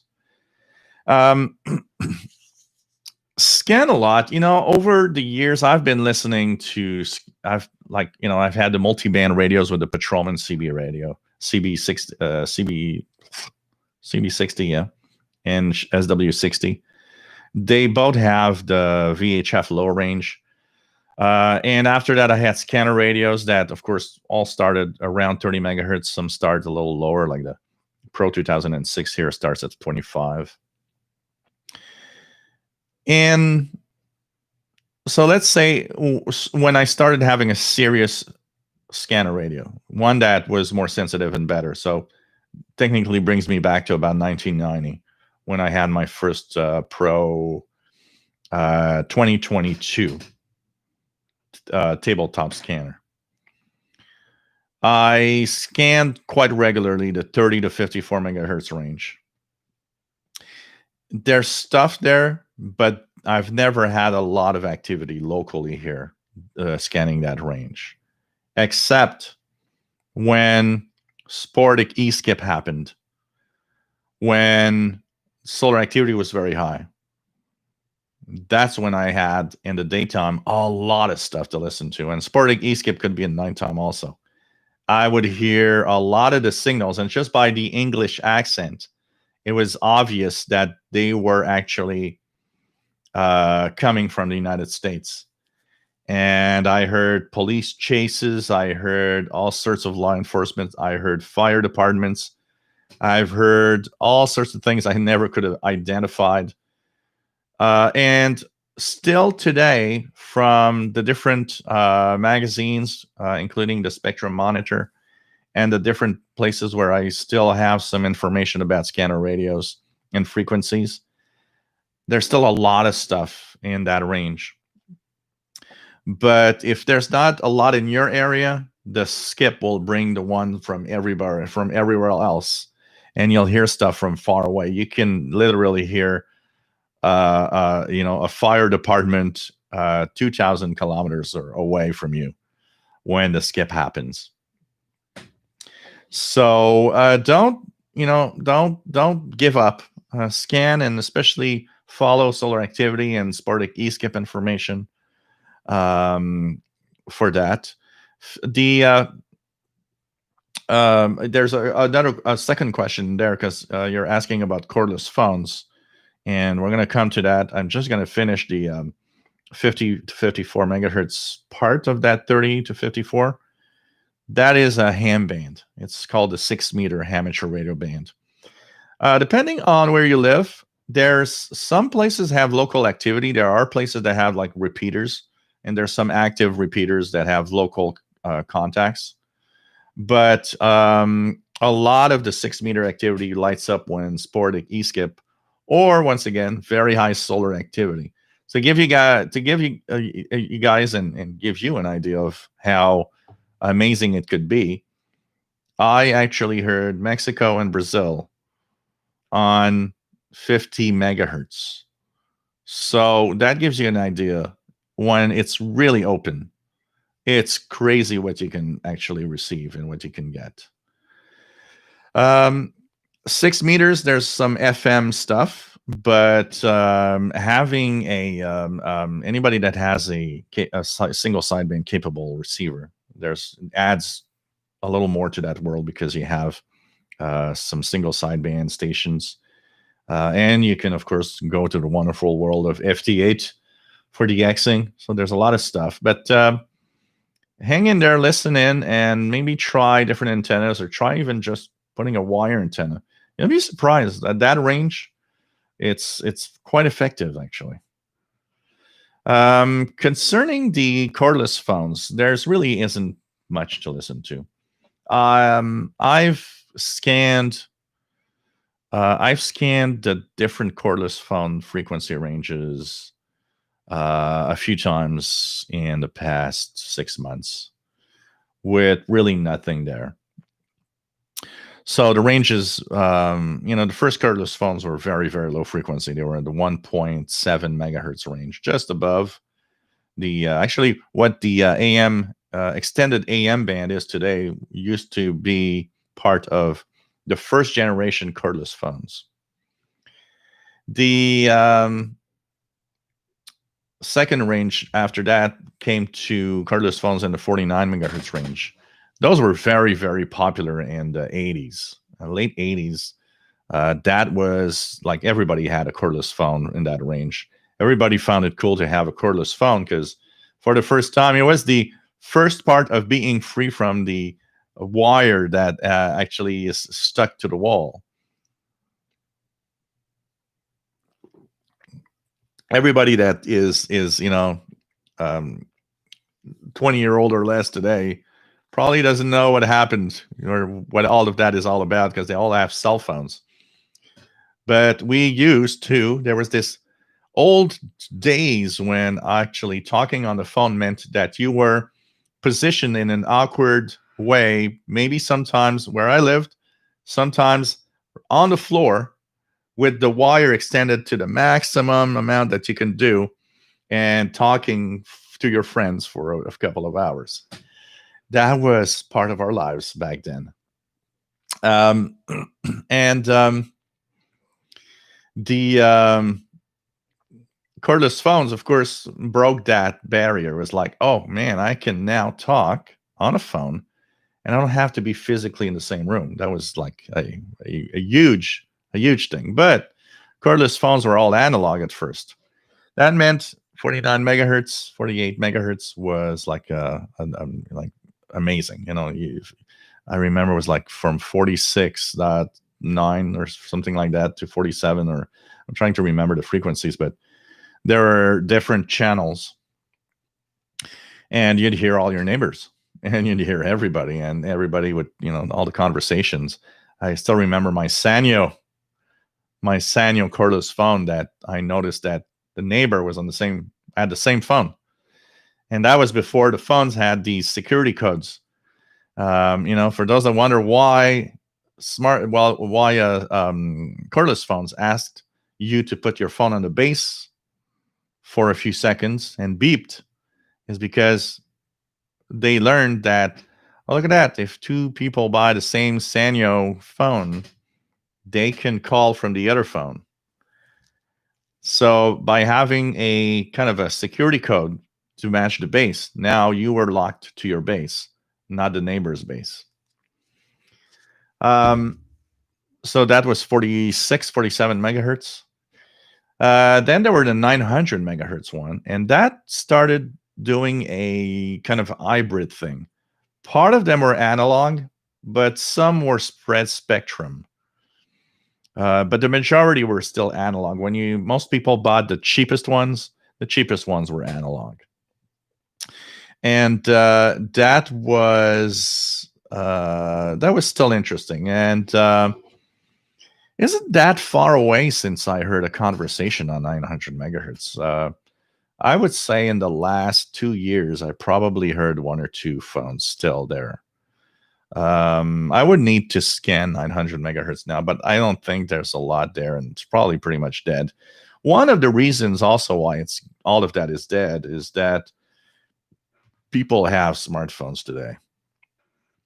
So, you know, they don't have a line at home anymore. A lot of people do not have a home phone. They now have that smartphone. So that took away a lot of that market also for the cordless phone stuff.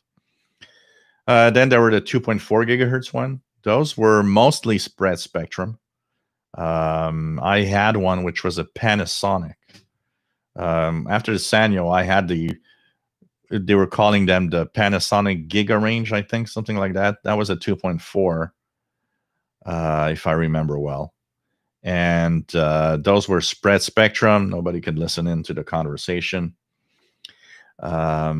Yet I did hear a couple of analog calls there. So it's like, yeah, the cheapest one might not always have been there. So the world of cordless phones is pretty much a dead world. I would be interested maybe in doing a survey. Once again, one thing that I didn't do and never did for a long time. Take a walk with a scanner radio. You know, my usual, especially in the winter, is perfect. You got your big winter coat, put the scanner radio inside the pocket, and you can, you know, try to extend the antenna a little bit and you walk around. Or if you just put the rubber duck antenna and for the close stuff around you. It usually fits inside your jacket anyway. And let it scan or a frequency range, and you walk around. And that was one part of my fun when I was young. I would put my scanner radio in my shirt pocket, and I would just take a walk. And as you walk, you would get conversations everywhere from people. It was kind of fun. I remember one summer going to a park, And when I get to the park, I'm hearing this girl talk on the phone, and boring conversation. Nothing better than listening to cell phones and cordless phones to understand that people have very boring lives.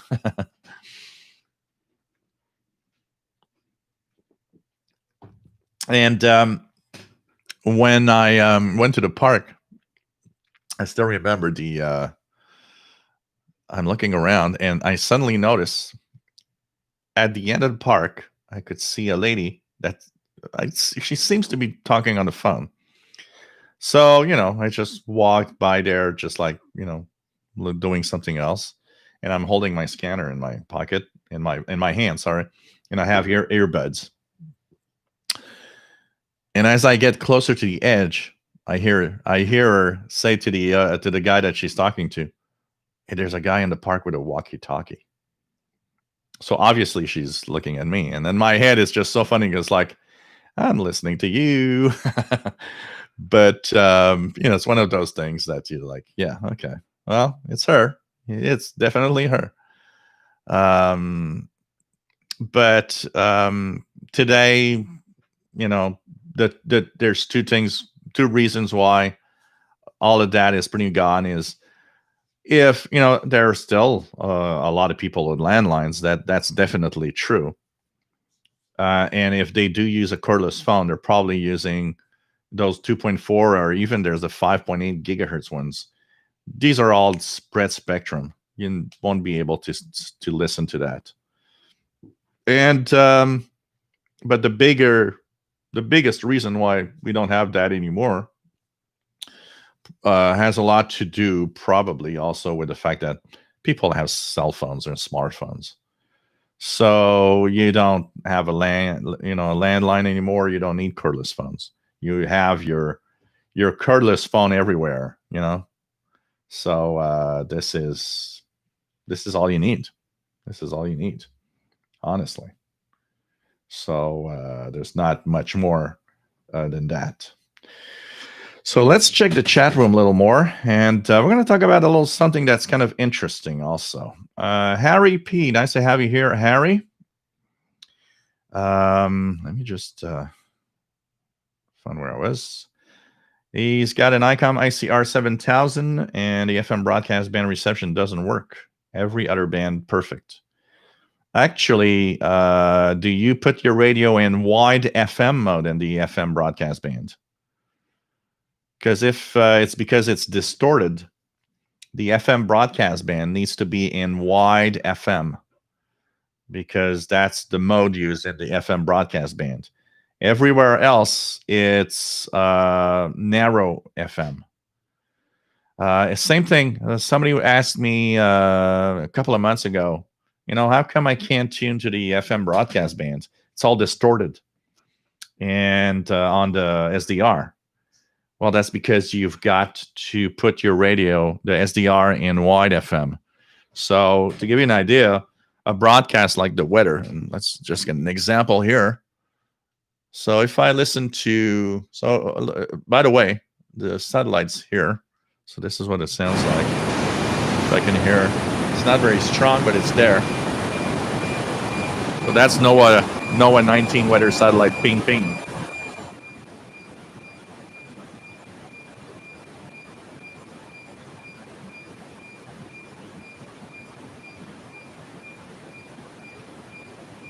And so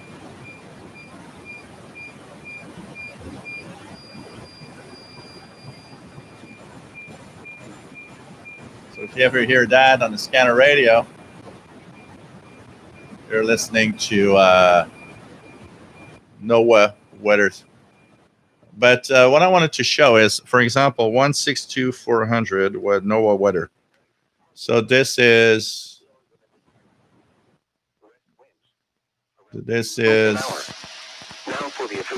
I'll have to check out. There's something with my antenna because the bass isn't that low usually. So this is a narrow FM broadcast, and everything in VHF, UHF is usually, for the most part, received in narrow FM. But if you go and let me tune um, 88,500. So that's the local CBC. This is what it sounds like normally if you don't change. You have to put yourself in wide FM. And once we see that, we'll have more answers to these questions. To have, I think the key safety piece to some degree has been answered, but really the degree of protection, the clarity of offered listening is still so wide FM is required in the FM broadcast band. Very heartening, and we all became very hopeful when we saw these initial reports of 90+% protection, because it wasn't sort of in the 30-40% range or even 50-60% range. So that's what you've got to understand about listening to on an ICOM ICR 7000 or like me on the R8500. You have to be in wide FM in order to be able to listen to the FM broadcast band, Harry. PageMaster 869 to 870 is a very large swath of noise with nothing on it. Yeah, those ranges have a lot of weird digital stuff in there, including control channels for. There's control channels for the what's the trunk mode. Man, I forgot the trunk name for that one, but they could be trunking control channels also. Kimberly says regular to show channel, but somehow I seem to miss this other channel of his. So yeah, I don't post a lot. I'm trying here on this channel to post more, but there's still a lot. I still need to ramp up a lot more. What else do we have? PageMaster needs a discount on his roof. I need to buy myself a discount and install it here. It would be nice, I think. Randy, Riverside, California. Nice to have you on board. Air Control, California Highway Patrol, and Missouri State Police still use the VHF low band. Is heard both during skip conditions. Yeah, keeping an eye to the maximum usable frequency is very helpful. David in Barcelona, nice to have you on board. WF7i Homebrew, yep, 6 meter opening is amazing. Yeah, I love that. I love 6 meters. It's really a magic band. It's really, really cool. You know what? The last few times that I heard some action on 6 meters, which was this summer when there was some sporadic E-skip, there's a lot of stuff on FT8, but I'm surprised. I was still surprised at the amount of activity in single sideband. I think both need to be monitored quite really a lot, because yeah, FT8 is the bulk of the signals, but I was there was a lot of single sideband activity. Kimberly, thank you for doing the show today. Spending time hearing and seeing you and members is like being with friends. It's a crazy time for everyone. Yeah, it is. And when I have things that make me kind of not be able to kind of not being able to do the shows, I know at the same time also for a lot of you, this is kind of a time to take off and be away from whatever everyday life we're living right now. Even for me, I mean, I went for a walk just before the live show because I thought that for mental health, it was because I could have spent all day inside today. It was not a, it was a gray day today. It was like gray and 32 Fahrenheit. It's one of those days that you're like, you look outside and you're like, yeah, I'm okay inside. But when that happens, I force myself in going out, even if it's just for 10 minutes. Because, I mean, it's crazy because going to, I don't go to stores, I don't go to restaurants, are closed and everything, the bars. It's a time where it's like there's nothing to do outside of your home much except going to get groceries and stuff. And here in Quebec, the number of cases of COVID have been like skyrocketing in the past couple of weeks. So it's like the more you see that, and the more you're like, yeah, I don't want to meet no one. So I take these walks outside and just like go through the alleys and the where people aren't really going much to avoid as much the meeting up with other people. But today was like, for me, it was like, oh, I'm not going to go out. And then I thought, you know what? Okay, no. Put on your winter jacket and go take a at least 20 to 30-minute walk outside, just seeing something else than your office and your home, and have a little bit of fresh air. And so I think this is cool for that, and these shows are also, I hope, cool for that reason also. It takes our minds off of everything else right now. Aerial Imaging was looking for this stream in the shortwave channel. Oh man. What else do we have? Chas Tank says, best skip I ever heard lasted 3 days. Indianapolis fire used the same frequency as us, 175 plus miles away, clear as a bell. They were very busy those 3 days in 1993. Luckily, our fire department was running slow that week. Yeah, that could have been a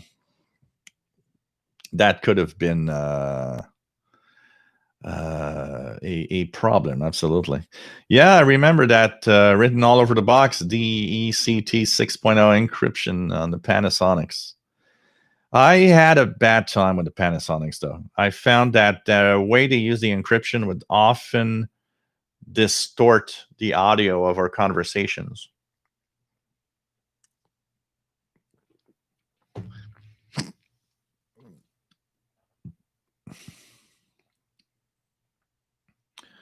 What else do we have? Let's check it out here. Yeah, PageMaster. Well, for now, PageMaster, I think is fine. What else do we have? Anybody? If anybody wants to has a suggestion for other members that could be moderators, let me know. Let me know. Aerial Imaging. So I started messing around with a VHF and the R8. As it turns out, it is quite a beast. Connected to my scan antenna outside, I had full quiet 2-meter repeater from a state over, probably 85 miles. That's cool. That is cool. That is really, really cool. Matt says, we still have a cordless phone for home. We're just at the point where we should turn off that service. Everyone has a cell phone now. It's voice over IP and not a landline, so not completely 20th century. Yeah, no, there was that. I remember when there was a kind of a craze. Everybody would say, hey, you're not going to have a landline. You're going to have the voice over IP stuff. Same thing. It's like, for me, it's like, what's the difference? You're still hooked to a cable outside, Aerial Imaging. Someone told me that you can point a Yagi at the Inmarsat satellites and hear the downlink, which contains phone calls. So call monitoring is still alive. Most of what you'll hear on these satellites is a lot of Brazilian pirates taking over a lot of the frequencies on these. They're kind of squatting a lot of the frequencies. Paul Richardson, nice to have you here. Radio Circulation 730 comes in every night, clear in Moncton, New Brunswick. Cool. I have what is it? Is it a CBC one? I get one from when I do a lot of medium wave scanning at night. I get a station, I think it's from Moncton, New Brunswick, the AM band. Could it be a CBC? Do you have a French or English language CBC, Paul, that is in the AM band? I'm pretty sure I get one from Moncton, New Brunswick. I just don't remember the frequency. WF7I Homebrew, UHF, also home to free-to-air satellite TV. Need a dish for that. Yep. Greg Walker, what is sporadic E? That is a good question. So Kamaxi 76 137.100 is the NOAA 19 weather satellite. It's National Oceanic Atmospheric Administration, one of those low Earth weather satellites that they have that you can actually decode if you have a clear enough signal and a wide enough bandwidth. You can actually decode the weather images that it sends down. So sporadic E, Skip, because that's nice to have these questions, because we pop up these names and we pop up these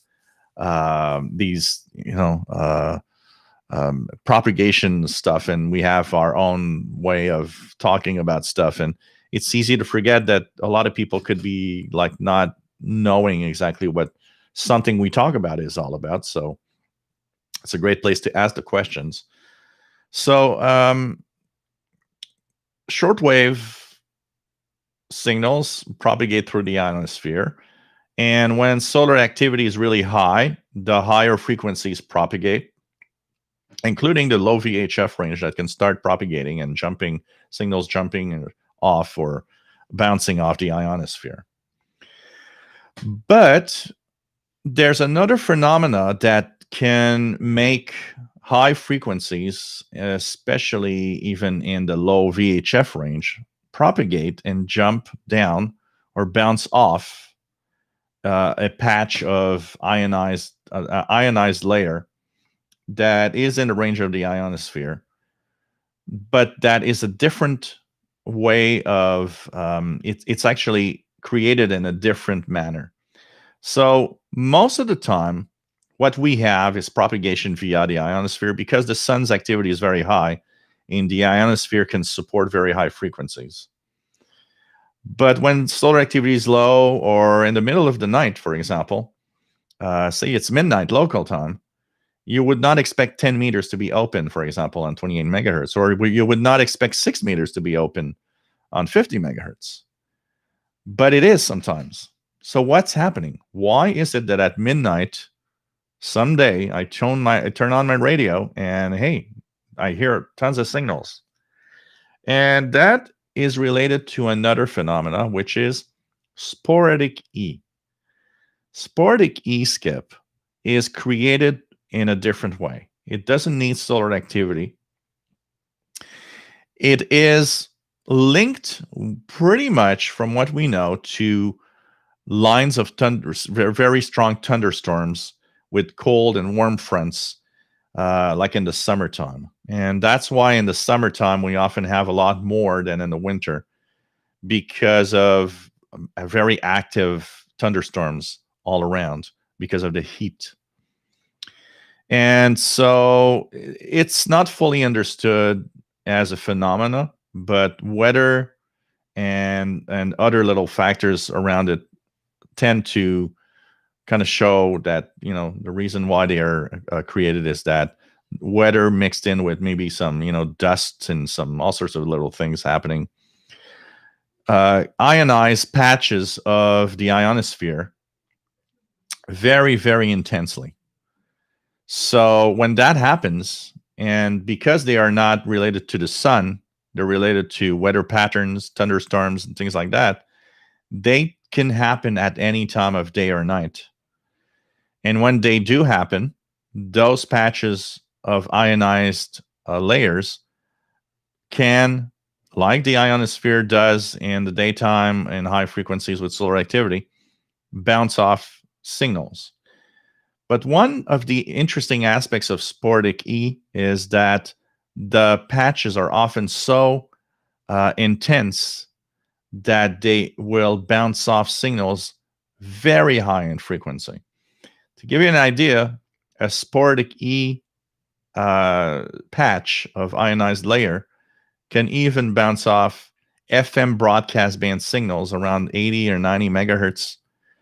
So it is crazy how high sometimes the bouncing of signals can be. And when that happens, of course, DXers of the FM band will get stations from really far away through that type of propagation.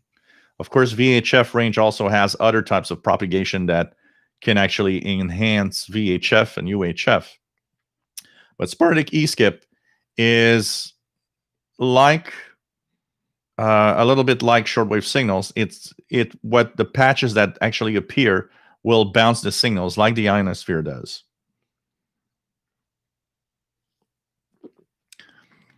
When they are related to weather events that are of really big scale, in really big scale, what happens is that if you have a really big front with tons of thunderstorms and a very, very, all aligned in a very long 1,500 mile length, that can create so much sporadic E ionization that actually what happens is that you will bounce off signals from really far away. To give you an example, the strongest of sporadic E-skip patches gave me reception on 50 megahertz of Mexico and even Brazil. So that is amazing. But it's more related to weather phenomena than solar activity, like, high solar activity in general. But there are two seasons that are known to be creating sporadic E. Around the summer solstice, June, like from end of May to maybe end of July is like the big chunk of sporadic E-skip happening all the time. In that period of time, it can happen at multiple days in a row. Even at midnight, you'll hear all sorts of signals everywhere on 10 meters, for example. And of course, in the VHF low range and a 6-meter band. It has a second period where it can happen, which is around what's coming up now, around the winter solstice, December the 21st. And that is a second but smaller period where there could be some sporadic activity. We know that these two periods are the most active. In between that, it can happen anytime. Sporadic E-skip can typically appear anytime, any day of the year. But there are two more intense periods that often go with, the more intense weather patterns also. We tend to have often bigger differences in temperatures, in like at the solstice in the summer, and of course in the wintertime also. And probably that helps out there to create these patches of ionized layer in the upper atmosphere. PageMaster, I'm listening to a local FM station, and when I click on shortwave SWFM, it changes to stereo on the RSP1A from SDR Play. Yep, and you have RDS too, eh? You also have the capacity to go to the settings. Make sure that you turn on, if it's not on already, the RDS functionality, so you can actually see the RDS stream of the stations. So what else do we have? Rufus Newt, very informative show, was picking up very little. A few repeaters here with my handheld being so rural. I splurged and bought discount. We'll try to install this week. Yeah, do it, especially in rural areas. Signals tend to be less, I remember going out north in a more isolated area. And I can tell you that it's you need a better antenna, but it's more difficult to get signals when you're far away from everything. Oh, of course, Kimberly. Yes. Kimberly, moderator in the VHF channel. Here you are, Kimberly. Welcome aboard. Understand the times. There's normally a short e-skip season during this time of the year. Yeah, that's what we were saying. So it's important to check it out. So Rufus Newt, here we go, Rufus. And by the way, if you're not on the other channel, the shortwave channel, let me know. I'll put it on the other channel also. Rufus is now moderator. You can now kick out anybody that you think is an idiot. So, hey, I've been kicked out. And Tom the Xer, absolutely. Tom the Xer. Absolutely. Why not? I'll even add WF7i Homebrew. How about that? And moderator. WF7i Homebrew. Here you are. Moderator. Where are you, Tom the Xer? I need to see you. Tom the Xer. There you go. Here you are, moderator, Tom the Xer. Congratulations to everybody. Here we go. Welcome aboard, everyone. And now you can kick me out.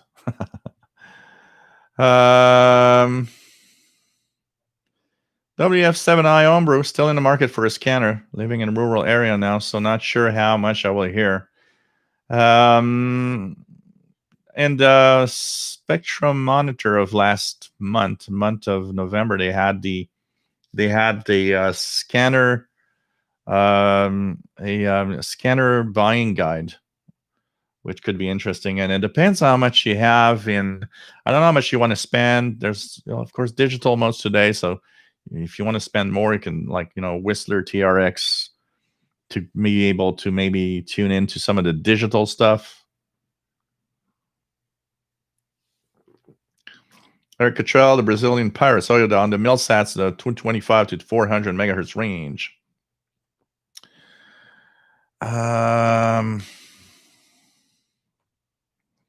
Rich, just for the most part today, the landlines. Yeah, of course. Yeah, everything's interchanged today. Absolutely.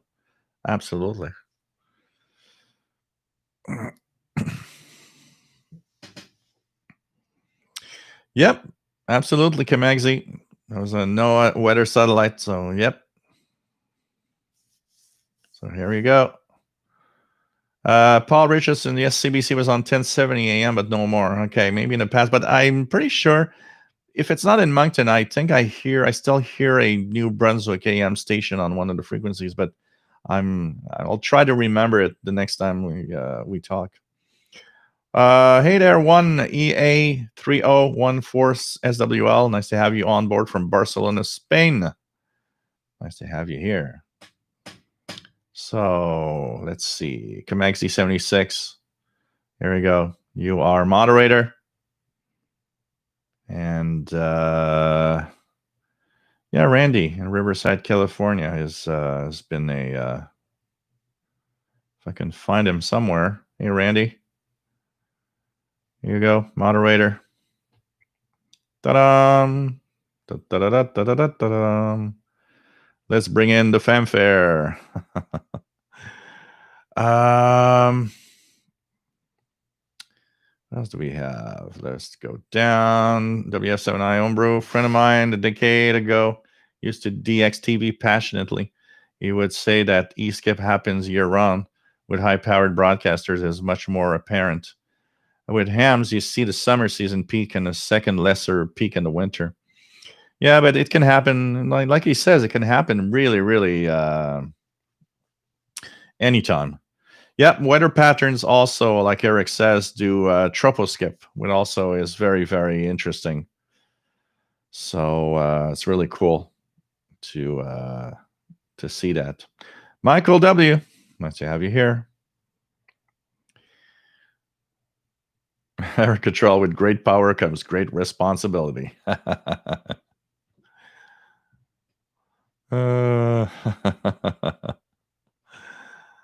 So welcome everybody to the mod status. What else do we have?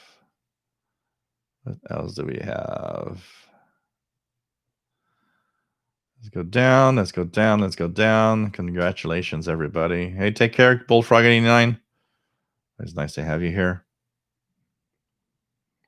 Elliot Acne, nice to have you here. Says, what am I drinking? I'm drinking Dublin's Pub apple cider.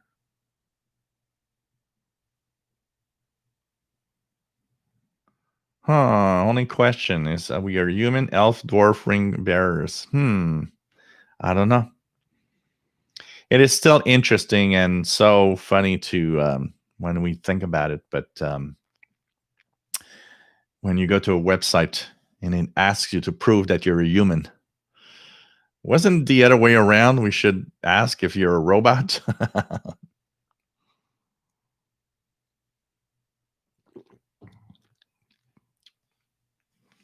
Rich, tropoducting, meteor scatter. Yep. Backscatter, all sorts of fun, weird things that happen in the propagation, and it's really, really cool. Can I see 76? I can time myself out. Hey, I need help. I actually ejected myself from the group. Oh, man. Acronym. Nice to have you here. Angry Veteran. Nice to have you here.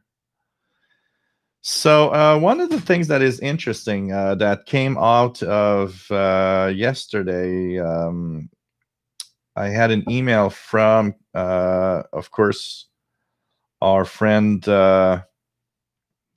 W7WXN Carol Tracy that wanted to also share that. So I'll read the email. It's kind of interesting to your live stream on Saturday. And I heard you will be doing a VHF UHF show tomorrow. And I had a topic you might be interested in. I recently learned that a person can listen for radio songs, aka weather balloons. These weather balloons can be heard usually on the 400 to 407 megahertz range, or around 1680 megahertz or 1.6 gigahertz. Here in the USA, the National Weather Service sends up weather balloons twice a day at 11 UTC and 23 UTC.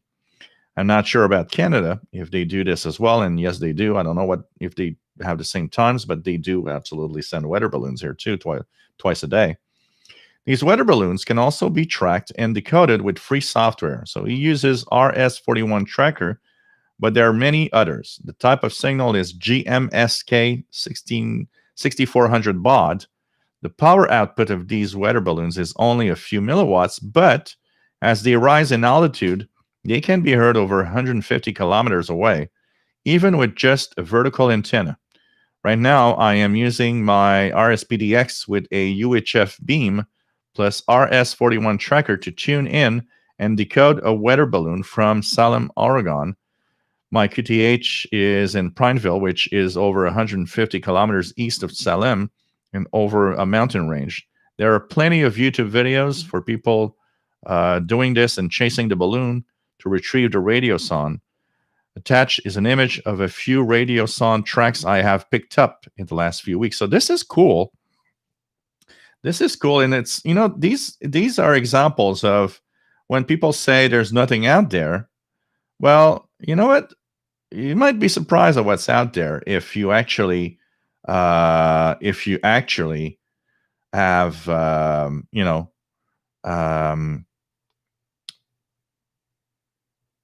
scanner radio. There's all of these little things. There's all of these little things. So here's the interesting info. So he sent a picture. It shows you that you can actually track and see the track of the balloons on a map. So this is really nice. This is really nice. It's really, really cool about that. And you know what? It actually also neatly fits in with another thing. There is a guy named Steve that is also asking me about the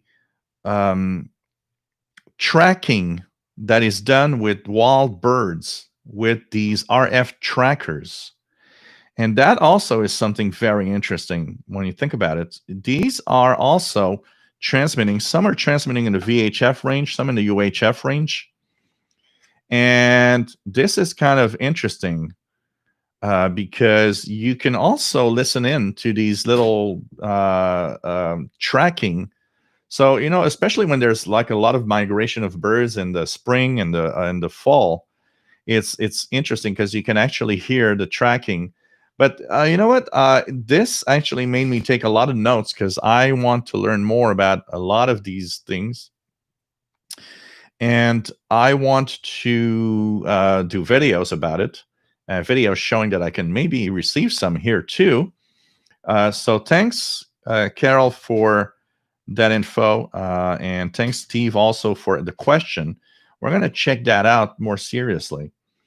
I was saying earlier that we want this show to be a once a month thing. So I would just like to have you all put that on your calendar. So today we're December the 6th, 2020. The next VHF UHF show, I already know, will be Sunday, January the 3rd. So put that on your calendar, guys. Sunday, January 3rd, 2020. And you know what? We'll try to expand more on these two subjects that are kind of really, really cool. And actually, they made me search a lot, and I have found a lot of cool websites that talk about it. So I think this is going to be a lot of fun. So acronym says you can. So what do we have here? You can even decode GPS on those balloons. So it's really cool. And I think it's going to be a lot of fun. We'll have a lot more. So those balloons are mostly for tracking, basically. But these balloons are really there just mostly for tracking. Hubert Major, nice to have you here. Yep, you can monitor weather by altitude, wind pressure. There's a lot of little information sent out there. Kind of cool. Hector Vasquez, nice to have you here from Los Angeles. Really, really nice. Shane says, hi, just bought a UV9R Plus cracking little handheld radio, had over 50 miles communications on UHF. Cool. Tom DXer, cool. Take care, my friend. And this, I think it's fun. So I think it's going to be a lot of fun. Mike B says he's going to have Alexa remind him on January 3rd. Yeah, 2021. Absolutely. Next year. Matthew Wells. We can actually have it like really look like it's far away. It's like, so the next show is going to be next year. Yeah, I have ICOM ICR30 that I do that I can listen to D-Star and stuff like that. I want to try a little more stuff with SDR Sharp and some of the plugins for the digital stuff. It's time. I took a long period of time when I didn't really do much on the VHF UHF. And I think maybe this is the occasion and the time to kind of learn more about all of that again and kind of get back on track of what's happening in the world above. So, really, really cool. So what else? Let me just check out what's in here. Pretty cool. So, hey guys, we've been on for 2 hours and 25. And we'll be taking a break for the rest of the night. I hope you enjoyed today's VHF UHF show. We will be back, so put that on your calendar. We will have this from now on at least once a month.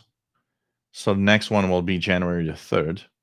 Bobby Burgess says Arbitron and AM Radio Deluxe 5 is great and can track satellites using any software, using computer control.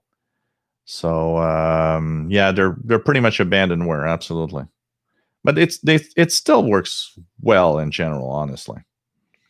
Thanks, Eric, for sharing the U.S. weather balloon information link. And so we're going to be back, of course, next week with the shortwave shows.